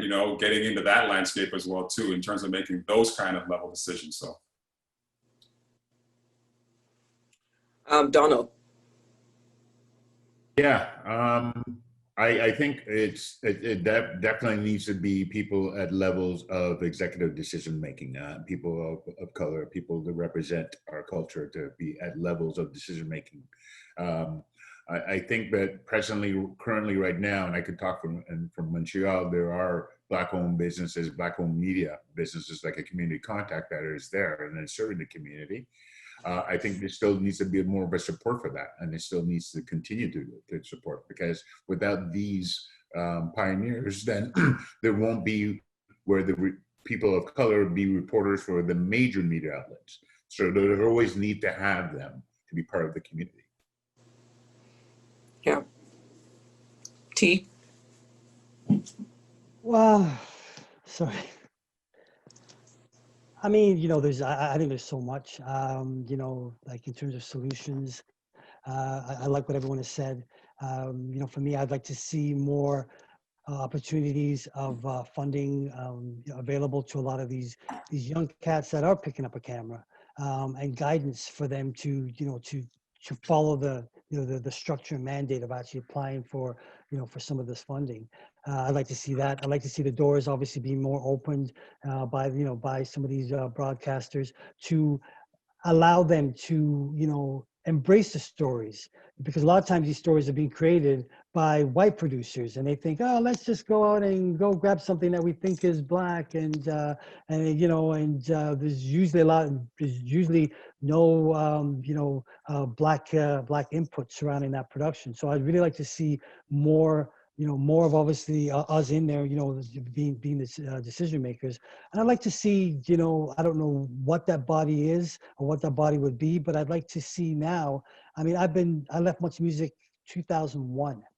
And I was probably having this discussion probably after that. It's been a long time. So I'd like to see an avenue where we can actually really speak as a community and start using some of the heads and the powers that be. There's a lot of very talented individuals that not only that we've been in your game, we understand it. Like I've been in executive boardrooms. It's not a daunting thing. I've had the opportunity to do that.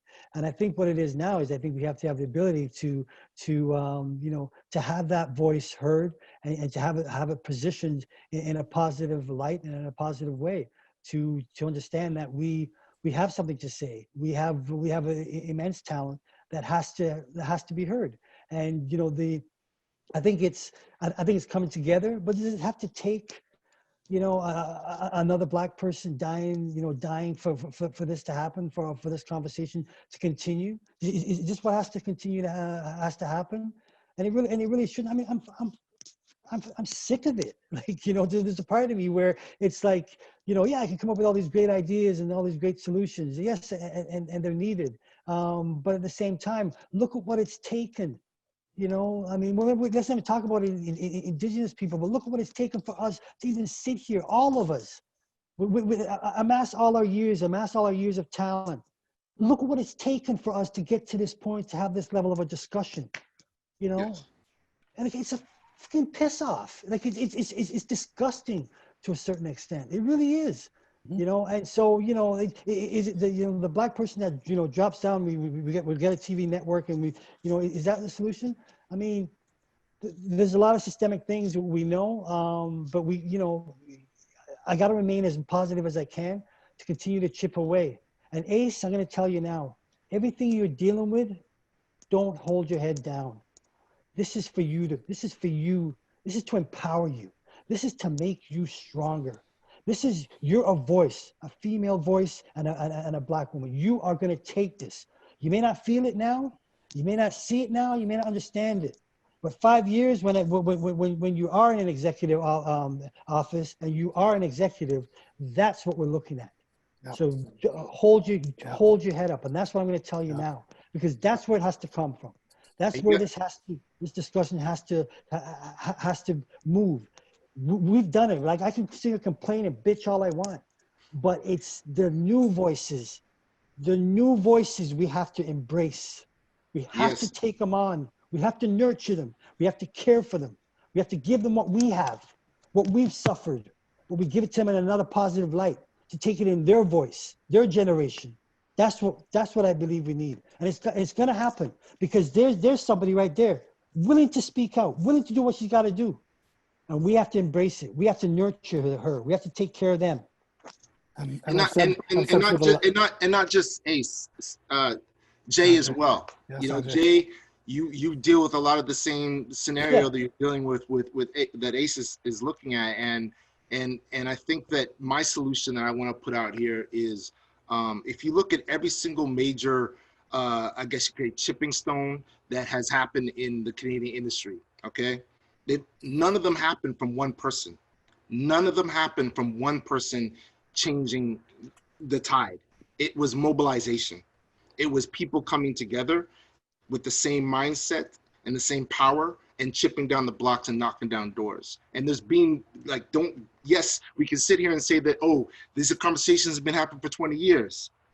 But the army of black professionals in the business now is tenfold more than it was 20 years before. So now we're in a place of, we need to mobilize the more experience, the more knowledge, the more mind power to actually see change that we want to see within ourselves, within our own communities. I think like advance, hearing earlier, I don't know if it was UT or somebody mentioned there needs to be some type of body that actually helps advocate for the media people. And even though the media is not necessarily, it has its own little different areas outside of music, but music is a major component of media. And I think it's important that advance, I'm putting it out there to my family out there, that you know, I do think that needs to be some sort of committee put in place to help that community. Do you know what I'm saying? The media community. That's this type of solutions I would like to see, you know? Danae, I don't think we heard from you. What solutions Can I jump in and say one thing quickly before Danae? Black women, I've said this on every single panel discussion so far, Black women are leading the charge here. Alicia, Sajae, Danae, everywhere that Black women go, they open doors for everybody else. When a Black woman enters a position, she allows an Asian woman, a white woman, a Black man, a Black woman, a Martian man, a green woman to get into that position. And so we need to understand, and there's a generational problem here that you know, it's an elephant in the room, that people in positions of power, even within the community, are not willing to like hand over power to these young people. Right? This is a critical thing that we need to speak about internally. But people like Alicia and Amara on the last one, et cetera, are, you know, Joelle, are going to lead Jamelia. They're going to lead this charge. Okay, sorry, Danae, solution. Yeah, before I do my solution, I want to read Sajae's. Yes. She says, her solution: acknowledge that barriers to entry are different for marginalized people, and that the usual internship pipeline comes down to who can afford to work for free the longest. An understanding of non-traditional learning and advocates within companies who are willing to take chances on Black employees and not just sprinkle them in out of guilt or make diversity call-outs. That still ends up excluding the vast majority of Black candidates because of barriers to entry, and because the barriers to entry look very different. So, you know, thanks for typing it, Sajae, because we didn't want to miss that at all. So as I was thinking over this panel, I was like, what are some of the things that I would want to see? And so let me try to go through the list. So the first one, I want to talk about dismantling stereotypes through responsible reporting. There are a group of young people from Ryerson who have been able to add a course called Reporting on Race, the Black Community in the Media. And this came out of a petition from 4 diverse students at Ryerson.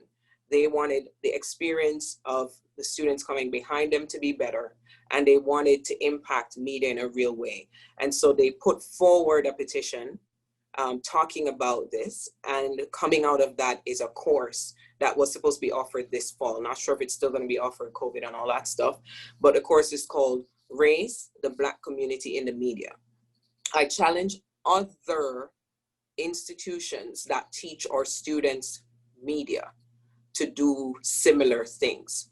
The way that people are reporting, the lack of neutrality in reporting is detrimental.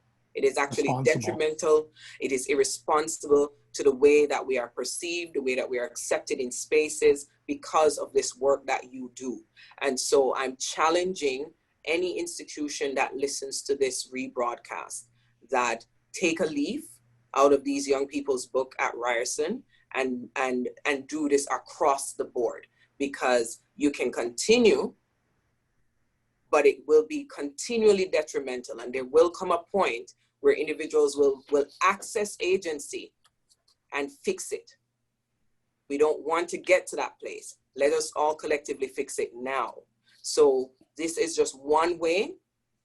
That's one solution, institutional. The other one, in 2020, a media representation study showed that 4.8% of board members and executives in media organizations were visible minorities. Visible minorities were also underrepresented among newspaper columnists and hosts and experts on supper time broadcasts. What happens when this is the reality? We get people, I'm going to do a call out now, people like Rex Murphy write an article saying in the National Post, he says, Canada is not a racist country. This article was printed June 1st, right in the midst of us talking about Black Lives Matter and all this stuff. The audacity to say this is because the lack of representation in these spaces, so we can't check it. His colleagues tried to check it. It did not get retracted. So I'm advocating for representation in decision-making zones. And so we can kind of minimize these instances of assaults on our psyche. Access to scholarships. Master T hinted at this, the access to funding for projects and so on. Access for our media students to have scholarships as well. Anybody who's gone through the academic space knows that of all the places, media is the one to have the least amount of scholarships, if any. Media studies, for whatever reason, but especially Black students studying media, not having that access. So I'm advocating for more scholarships in these areas. interrupt you one second. I know Master T has to leave here real soon. Yeah. I wanted to acknowledge his participation today and thank him very much for all the wisdom and time we spent, you know? And I got to apologize because I honestly, I have a son with a backpack on his back. I got to take him somewhere. You know, I just got to leave and apologize to you for leaving. This conversation has been powerful. I feel an energy that, you know, we are moving forward. Sajae, I didn't want to rule you out as well. You're also another powerful force that we have to embrace and take care of. But you know, this is, I don't want to come back and have another one of these in 10 years. Let's put it that way. You know, and I think what's been discussed here is that we could definitely align and you know, continue to move forward. So I thank you all, and once again, my apologies. Carol, say goodbye. Put your hands up. There he is. You can see his hand waving because I don't want to get you in trouble. I got to take care of the youths. It's the future. The future. Yo, salute to you, Master T. We respect you, man. You're general. We respect all of your wisdom, and thank you for everything you've done for us. Respect, family. Thank you. Well, you know what? Thank you all. Thanks for giving us so much time. No worries. No, and we're not done. That's all I got to say. We're not done. Thank you. Respect. Respect you. Thank you. Thank you. Sorry, Danae, go ahead. You know, I took that as a hint that I was talking too much. So, No, you weren't. Sorry, you weren't. Just my bad. Last two things. Frequency parity or fairness. I am advocating for that. I'm hoping CRTC representatives hear this. I'm hoping individuals at Industry Canada hear this. I'm hoping that all these individuals that help to make decisions around licensing hear this. There is a lack of fairness across our media landscape in terms of our representation on the dial and the ways in which we are able to interact with having or owning space that we call media spaces. So I'm asking kindly that the CRTC and other similar entities consider this movement as not a moment. Understand that a lot of us as practitioners, a lot of us as management, a lot of us as execs and talent are frustrated in the lack of options because you have barriers to our entry. So I'm advocating for and asking for some frequency, fairness, and parity. I had a whole list of stations that have, you know, the stations that are on air now and the wattage that they have. And it is abysmal what is assigned to cultural entities. It is actually embarrassing. When I think about what Vibe has and what G has, it is rude. So I'm asking for us to consider frequency parity. Last but not least, this is a message to advertisers. Too often, Black-owned media is expected to do environmental buys. Too often, Black-owned media, even if rated, are rated too low in your book for you to give us the respect that is required and deserved for the hard work that our practitioners are putting out, for the content that makes the cities move. I'm saying to advertisers, and I'm saying to ad buyers, we know what you do. We know we haven't felt the need to tackle it because some of us were too tired doing all the other work that is involved in creating media, but we know. We're tired. So we're saying to you that if we do come to you with environmental evidence of why you should spend with us, it is rude to suggest that we haven't provided you with enough evidence. It is rude to suggest that we are not worthy of your monies when I know for a fact that Black people consume everything. We don't just consume Black products. We consume Mountain Dew too, and we consume McDonald's too. You know, not that I'm advocating for any of those, but I'm just saying, you know, it would be nice, even in advertising, to see myself sometimes, not me personally, but to see individuals that look like me. Because if we follow television, you would think we are the most visible minority.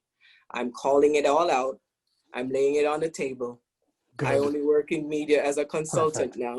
So maybe that's why I felt the need to say it. Okay, so we're at the 3:15 mark, and we have to move into Q&A. I'm going to do this as a quick 15-30 second question period. I'm just going to throw to people. Okay, I'm going to go to Alicia first. I'm going to ask you a question. In working in a white radio station, did you find that you were forced to make your talent more palatable or more acceptable to be accessible to a more diverse audience of advertisers and listeners? Did you find any pressure to do that? I didn't do it. I just stayed true to who I am. Like when I would get text messages saying like, this girl's American or whatever, I'm not American, I just sound American. I never try to change it because this is who I am. And I just feel like you're going to take me how I am, and that's that. But I definitely, like, it gave me anxiety.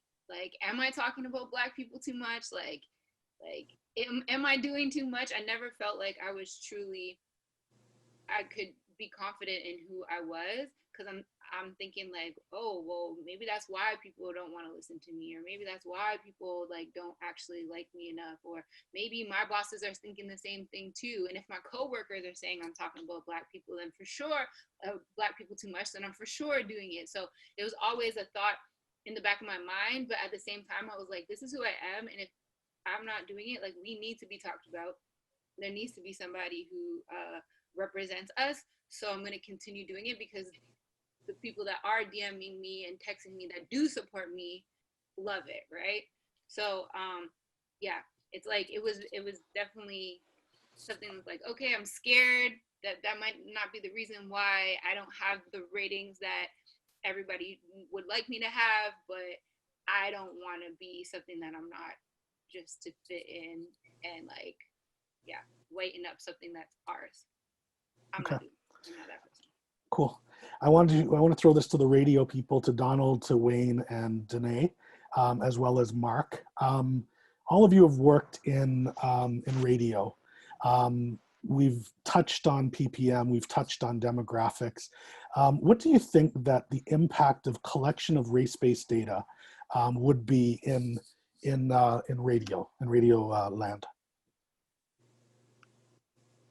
Like, we touched on numerous. For instance, do you guys think that the way that information is collected with respect to demographics is correct? I've heard talk that Black Canadians are 3.9% of the population, 8.8. But we've touched on the fact that it is not only Black people that are listening to Black music, right?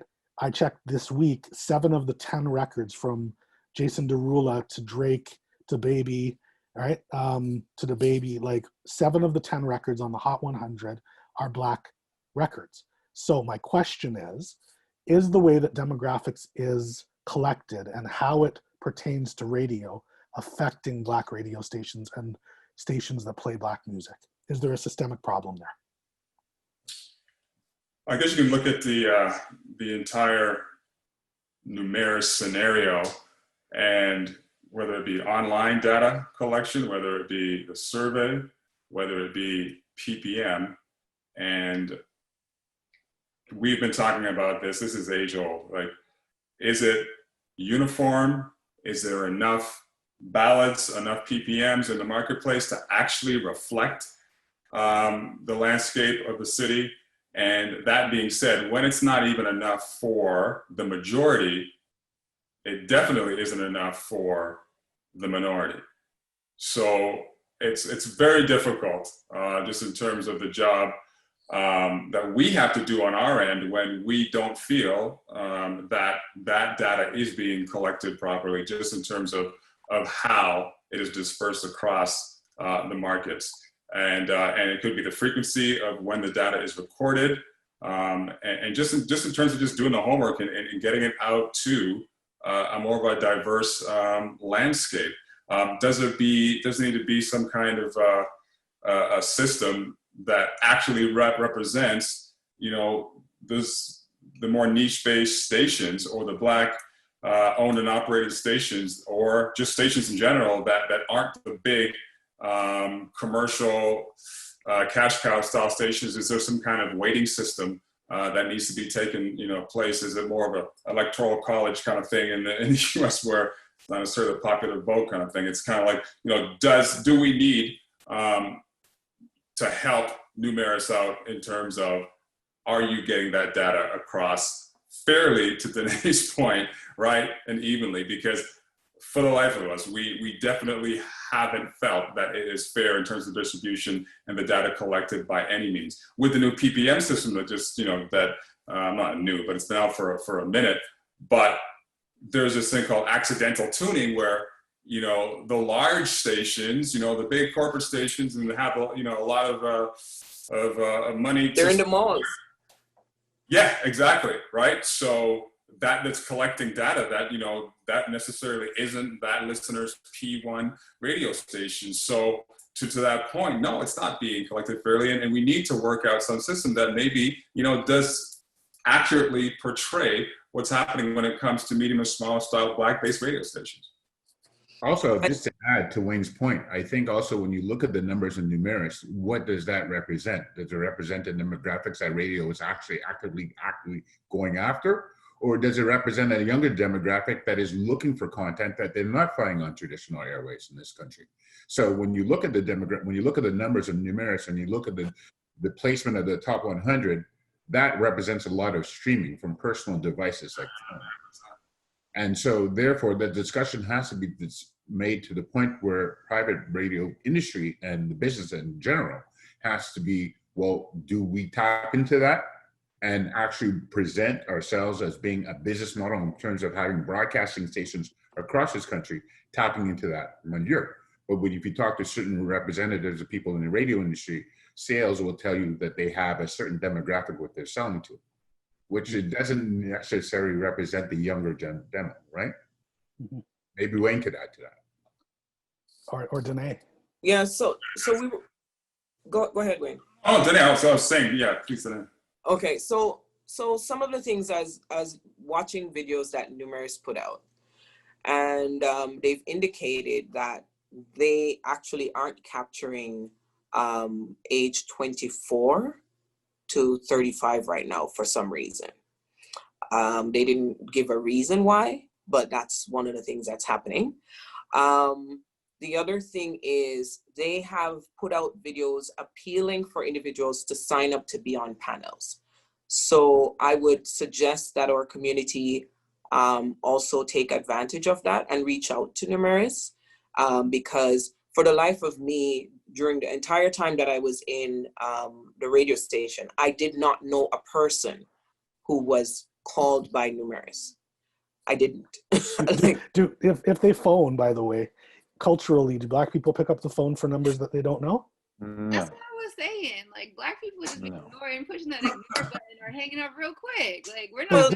Does anybody in the Black community answer a phone call from a number that they do not know or an unlisted number? It's a question. Yeah. So there's that cultural determinism, right? So culturally we do things certain ways.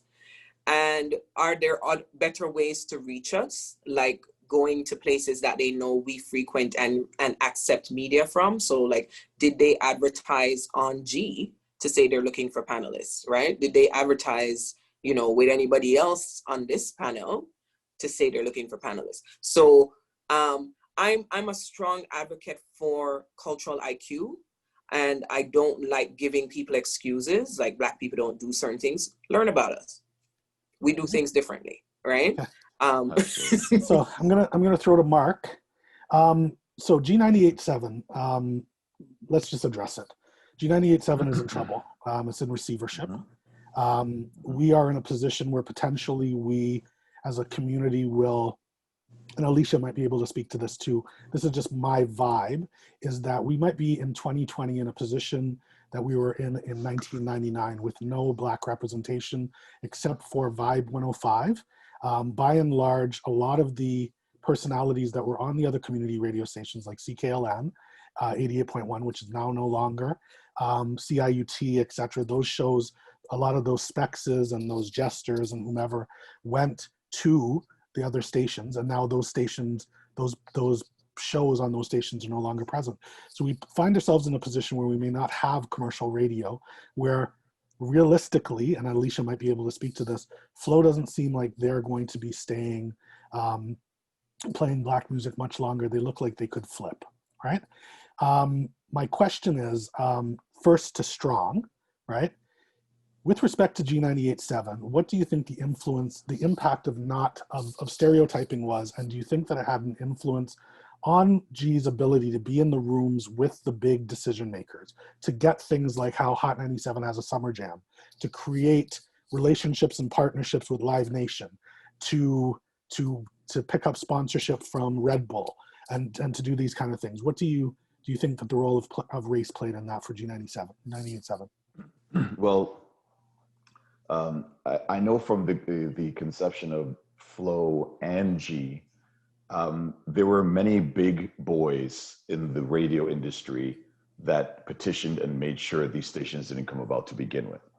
So if we go to the system, we go to the actual system, some of the big names on the radio dials wanted to make it as difficult as possible to have a station that was going to be close enough to their radio station, give enough competition so that they did not want that Black voice on. When they finally did get on, it's funny, there was somebody who used to work at Flow with us, and then he went over to one of the big boys. And apparently they said, he said to the program director there that, I'll never forget, you should be playing Usher and Alicia Keys' My Boo, because that song is a big, it's a big song, and, billboards and whatnot. And he literally said, our demographic and our age group wouldn't know what a boo is, right? So they did that for about maybe like 4 or 5 months because they didn't get it. But we knew that even though they were trying to systematically put pressure on us, they were also listening, and they eventually threw it into rotation because they understood that all they need to do is, as Wayne says, if you just fragment it a little bit, just give a little bit on our side where our system is, our signal is better. That's the other thing too. When it comes to holding stations back or giving them unfair grounding, G98.7 also started with unfair grounding. We know the amount of Black listeners that are in Scarborough, or we know the amount of people who love Black culture, the amount of exactly, and no, white listeners as well too. I'm talking about Black culture, white listeners, Asian listeners, Spanish listeners, everybody who listens to all the Black music, everybody who buys it and goes to every concert that you see out here. Some of you didn't know the concert was going on because our station wasn't able to get out to Scarborough. So we couldn't get advertising in Scarborough, right? So we were hoping that people, Hamilton to St. Catharines over on this side were able, and then there were pockets there as well too. So we were given what little we had just to make as much as we could. So when we see where G is now in receivership, we have to understand that whatever the situation is now with what is the money that's owed and all this stuff that you're hearing and whatnot, there's about 15 layers of systematic holdback that we're going through that got us even to the deficit that we're at right now. And if you would subtract and deal with those 15 layers alone, we would be able to at least break even, much less go over. So I think by system alone, we clearly have, we were given hurdles that as we started, and we decided to take it anyway. But yeah, I think when it comes to even like the rating system, as Wayne was talking about, I mean, people who do get it aren't going to answer, and people who do get it aren't listening to G. Let me tell you something. Yep. I'm at the Raptors game every day, every game, and at least 7 or 10 times a season, somebody will tell me, I'm talking last season just before COVID was done, I loved you and Jem on Flow. Can't wait to hear you guys back on the radio. We've been on radio 10 years. Yep. That's a real talk. You know what I mean? Yep. So we're strapped in, and that goes into advertising. Take a look at any bus. Yeah. We ain't got bus money for that kind of stuff. Yep. Okay. I mean, these are layers of stuff people don't recognize. Yeah. I want to throw to Sajae. What will be needed in media in your space to get individuals like yourself to a place where you can make the decisions about the stories that are pitched, the perceptions that are put out into the universe? What is needed? Is it economics? Is it leadership? Is it mentorship? Is it what is needed? First of all, can you guys hear me? Yes. Okay. Yeah, definitely mentorship, like you mentioned, and just it's hard to explain. There's so many things, but like just an understanding of people's positions and like people's different perspectives, I should say. Sorry, and then just like a willingness to understand and a willingness to kind of delve more into them instead of maintaining the status quo and doing things the way we've always done them. I think it'll take a really heavy mindset shift, and kind of like I mentioned earlier, almost like ripping it up from the bottom essentially, which there's a lot of layers to that. So really it's tricky to say exactly what will be needed because there's so many things and there's so many things that are kind of interconnected. So it all starts with a mindset shift of being willing to do that work and being willing to see things from different perspectives. Okay.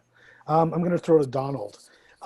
Securing sustainable ad content and revenues for spaces in the media for Black people. What do you think needs to be done in order for us to get sustainable ad content to our media sources if we were creating them? Is it changes at the media organizations? We have an upcoming episode on that will have ad agencies and things of that sort. Is it a change in the way that the music is portrayed? Is it, what are your thoughts on this? I think the acknowledgement of the fact that the music exists and that the culture is building and growing in this country is the first step. But also, I think also the fact is it's education. Getting people to be aware of the culture and the music and the fact that how big it's growing in this country. Mm-hmm. It's something where you have to get the advertisers to really jump on board. But like I was alluding earlier about radio, it's radio as a format, as a medium, usually targets a general demographic, and maybe that's where we could probably talk about change. Okay. I'm going to throw a general question to everybody, and I'm just going to say one word, and I want you guys all to pitch in your thoughts on this. Alicia, Strong, Wayne, Danae, Donald, everybody. CRTC. Oh, a silent room. We're not going to talk about the CRTC. I already spoke about this. I already mentioned already, and I threw it to Wayne in regards to the fact that, how do we have, how can we actually make any, like, is CRTC the way that it's structured in the lack of representation by us in that space, does it have an effect on us? That was the question I proposed. You know what I mean? So I personally think it does. I think it would, but I'm also don't work at a radio station or have any experience in launching a station. And that's why I asked that to Wayne, Okay. So I think, sorry, go ahead. And I never really heard the answer. So, What's that? I asked that question. I don't think I really got a confirmed answer on that. Is the fact that we don't have a lot of representation by us in CRTC limiting us? Absolutely. I mean, it's a pretty short answer.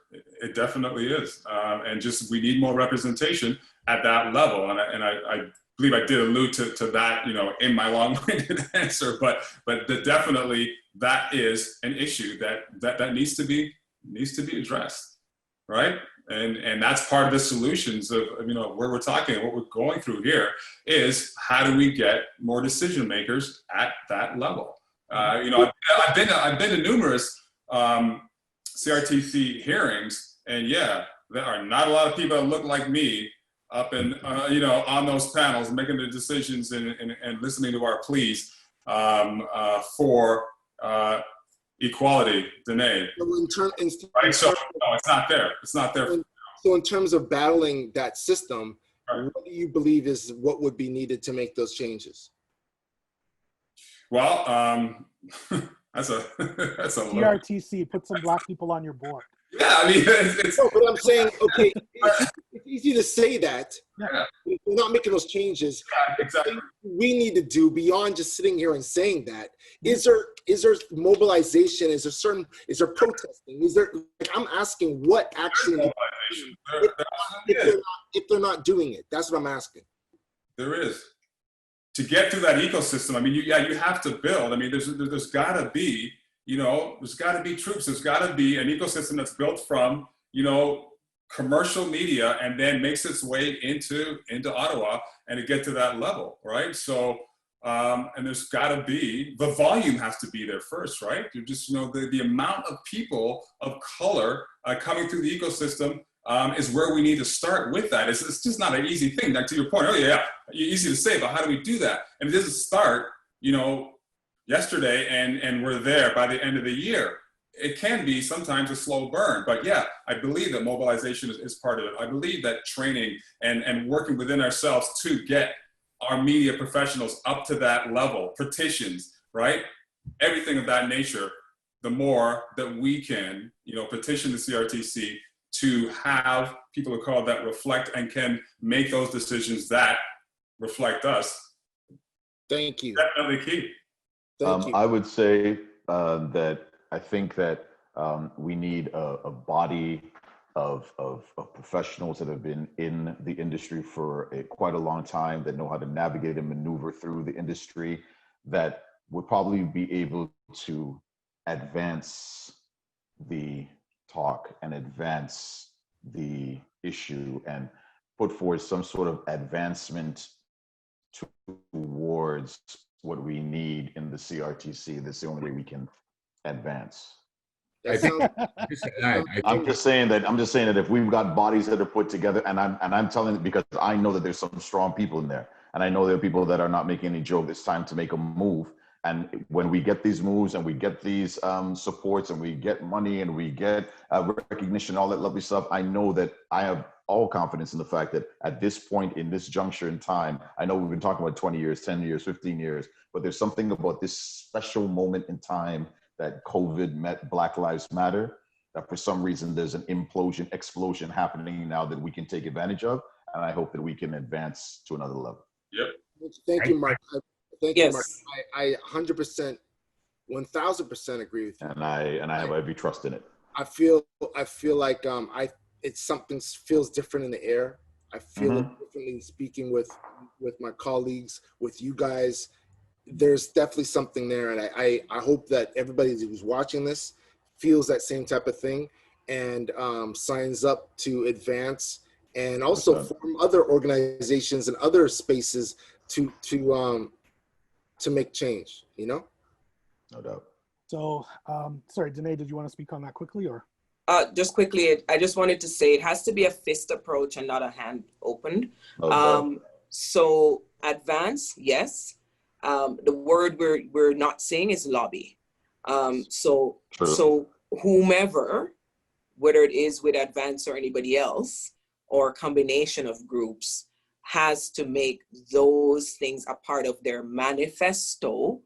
You know, like there's so many entities that exist in our city that can combine forces to make these expectations of change a part of their manifesto. So you don't just go in and become a part of a board.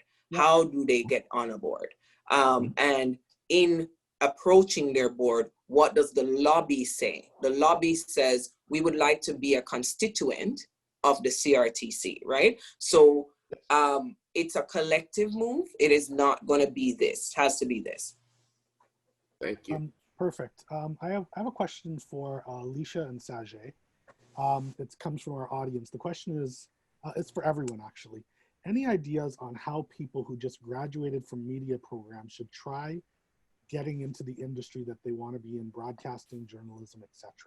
What are those starting points? How do they? Well, you can take my approach where you leave and you go to the States to do it. But obviously that's not something that's it costs money. I had to pay to move there. I had to pay to live because you can't work, right? And it's obviously very hard. But I think the thing that really helped me in general is just creating my own brand and doing things and learning things on my own. So I taught myself how to edit videos. I started doing YouTube videos so that I can get more comfortable, being in front of a camera or just speaking out loud in general. I tried to do my own little podcast so I could feel more comfortable and relax behind a microphone. So start creating your own stuff. And Extra gravy. Yeah, now I'm on Extra Gravy. But like Wayne said, it's we have the power now in the device, and there's so many things that come from it. And at the end of the day, program directors look to see how active you are on social media.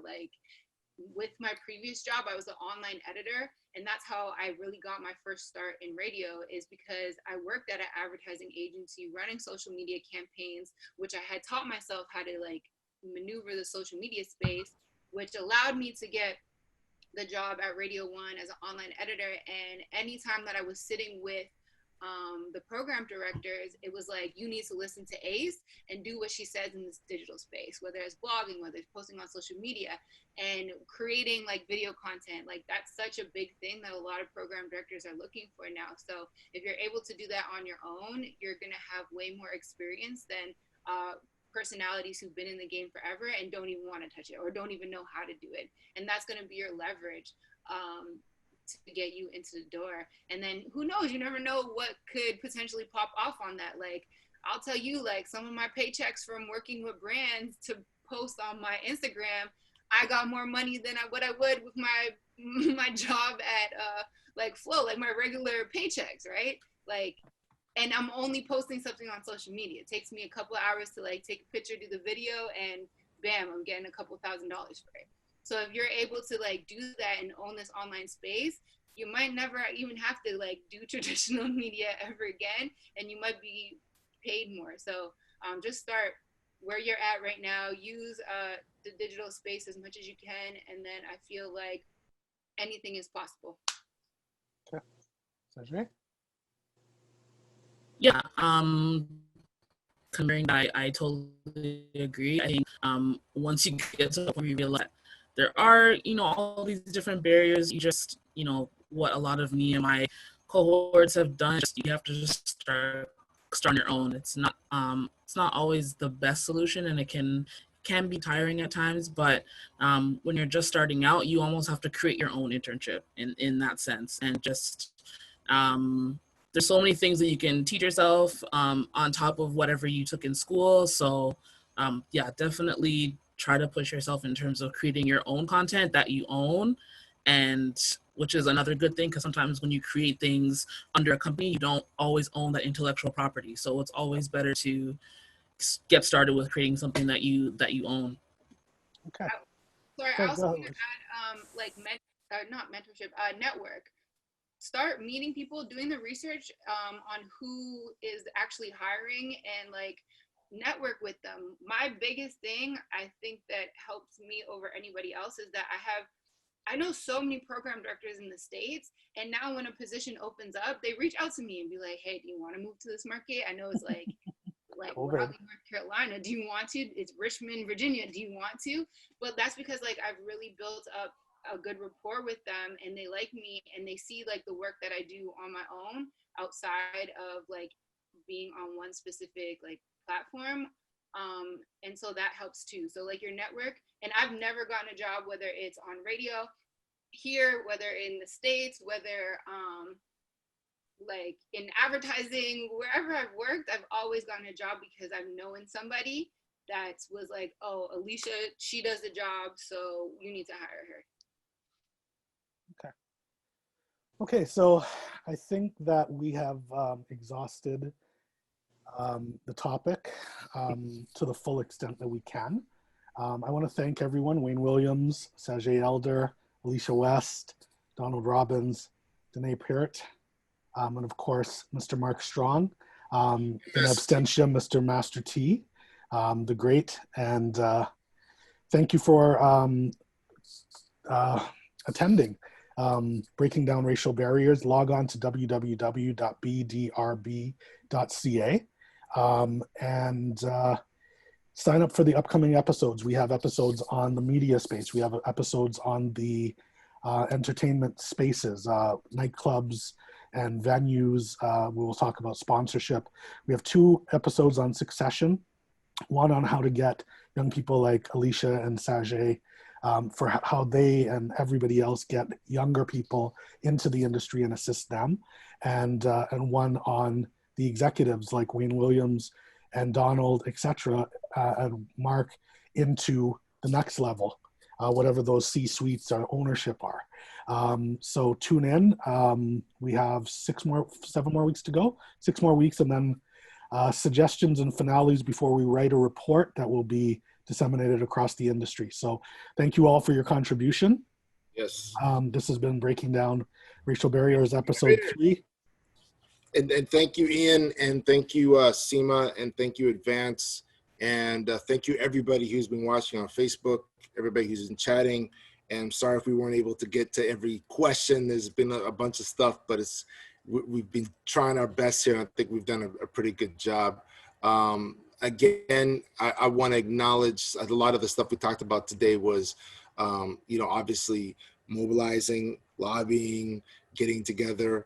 There is an organization that has formed, and there's definitely people that have stepped up, that have a lot of experience, and even young generation. And if we want to make to make the changes that we need to make, all of us need to sign up. Go to their website, advancemusic.org, and make sure that your voice is heard there. One last point of housekeeping. I completely and sadly left this to the end. Hopefully people will see it. There is a petition going around to keep G98.7 Black owned. It can be found on change.org. It is an important petition to the community in terms of our ability to have a voice in 2020.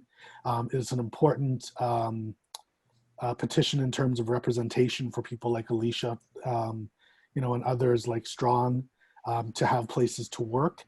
It is critical that we are able to speak to issues of importance to our community, and we need that station to be kept in the community.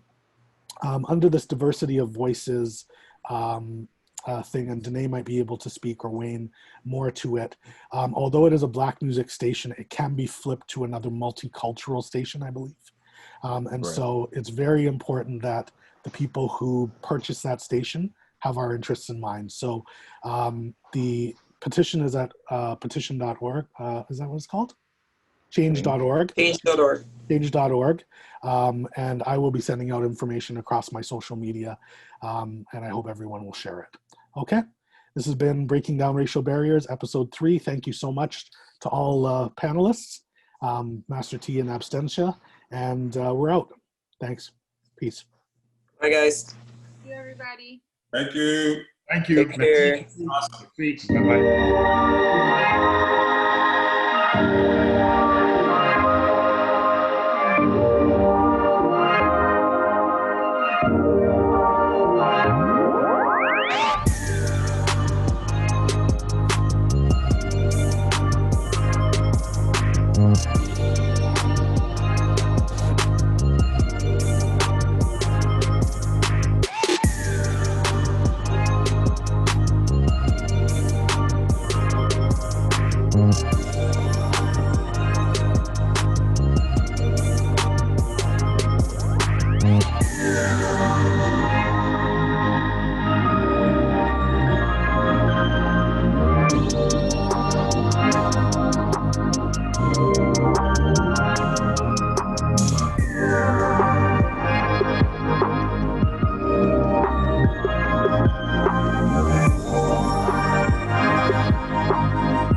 Bye.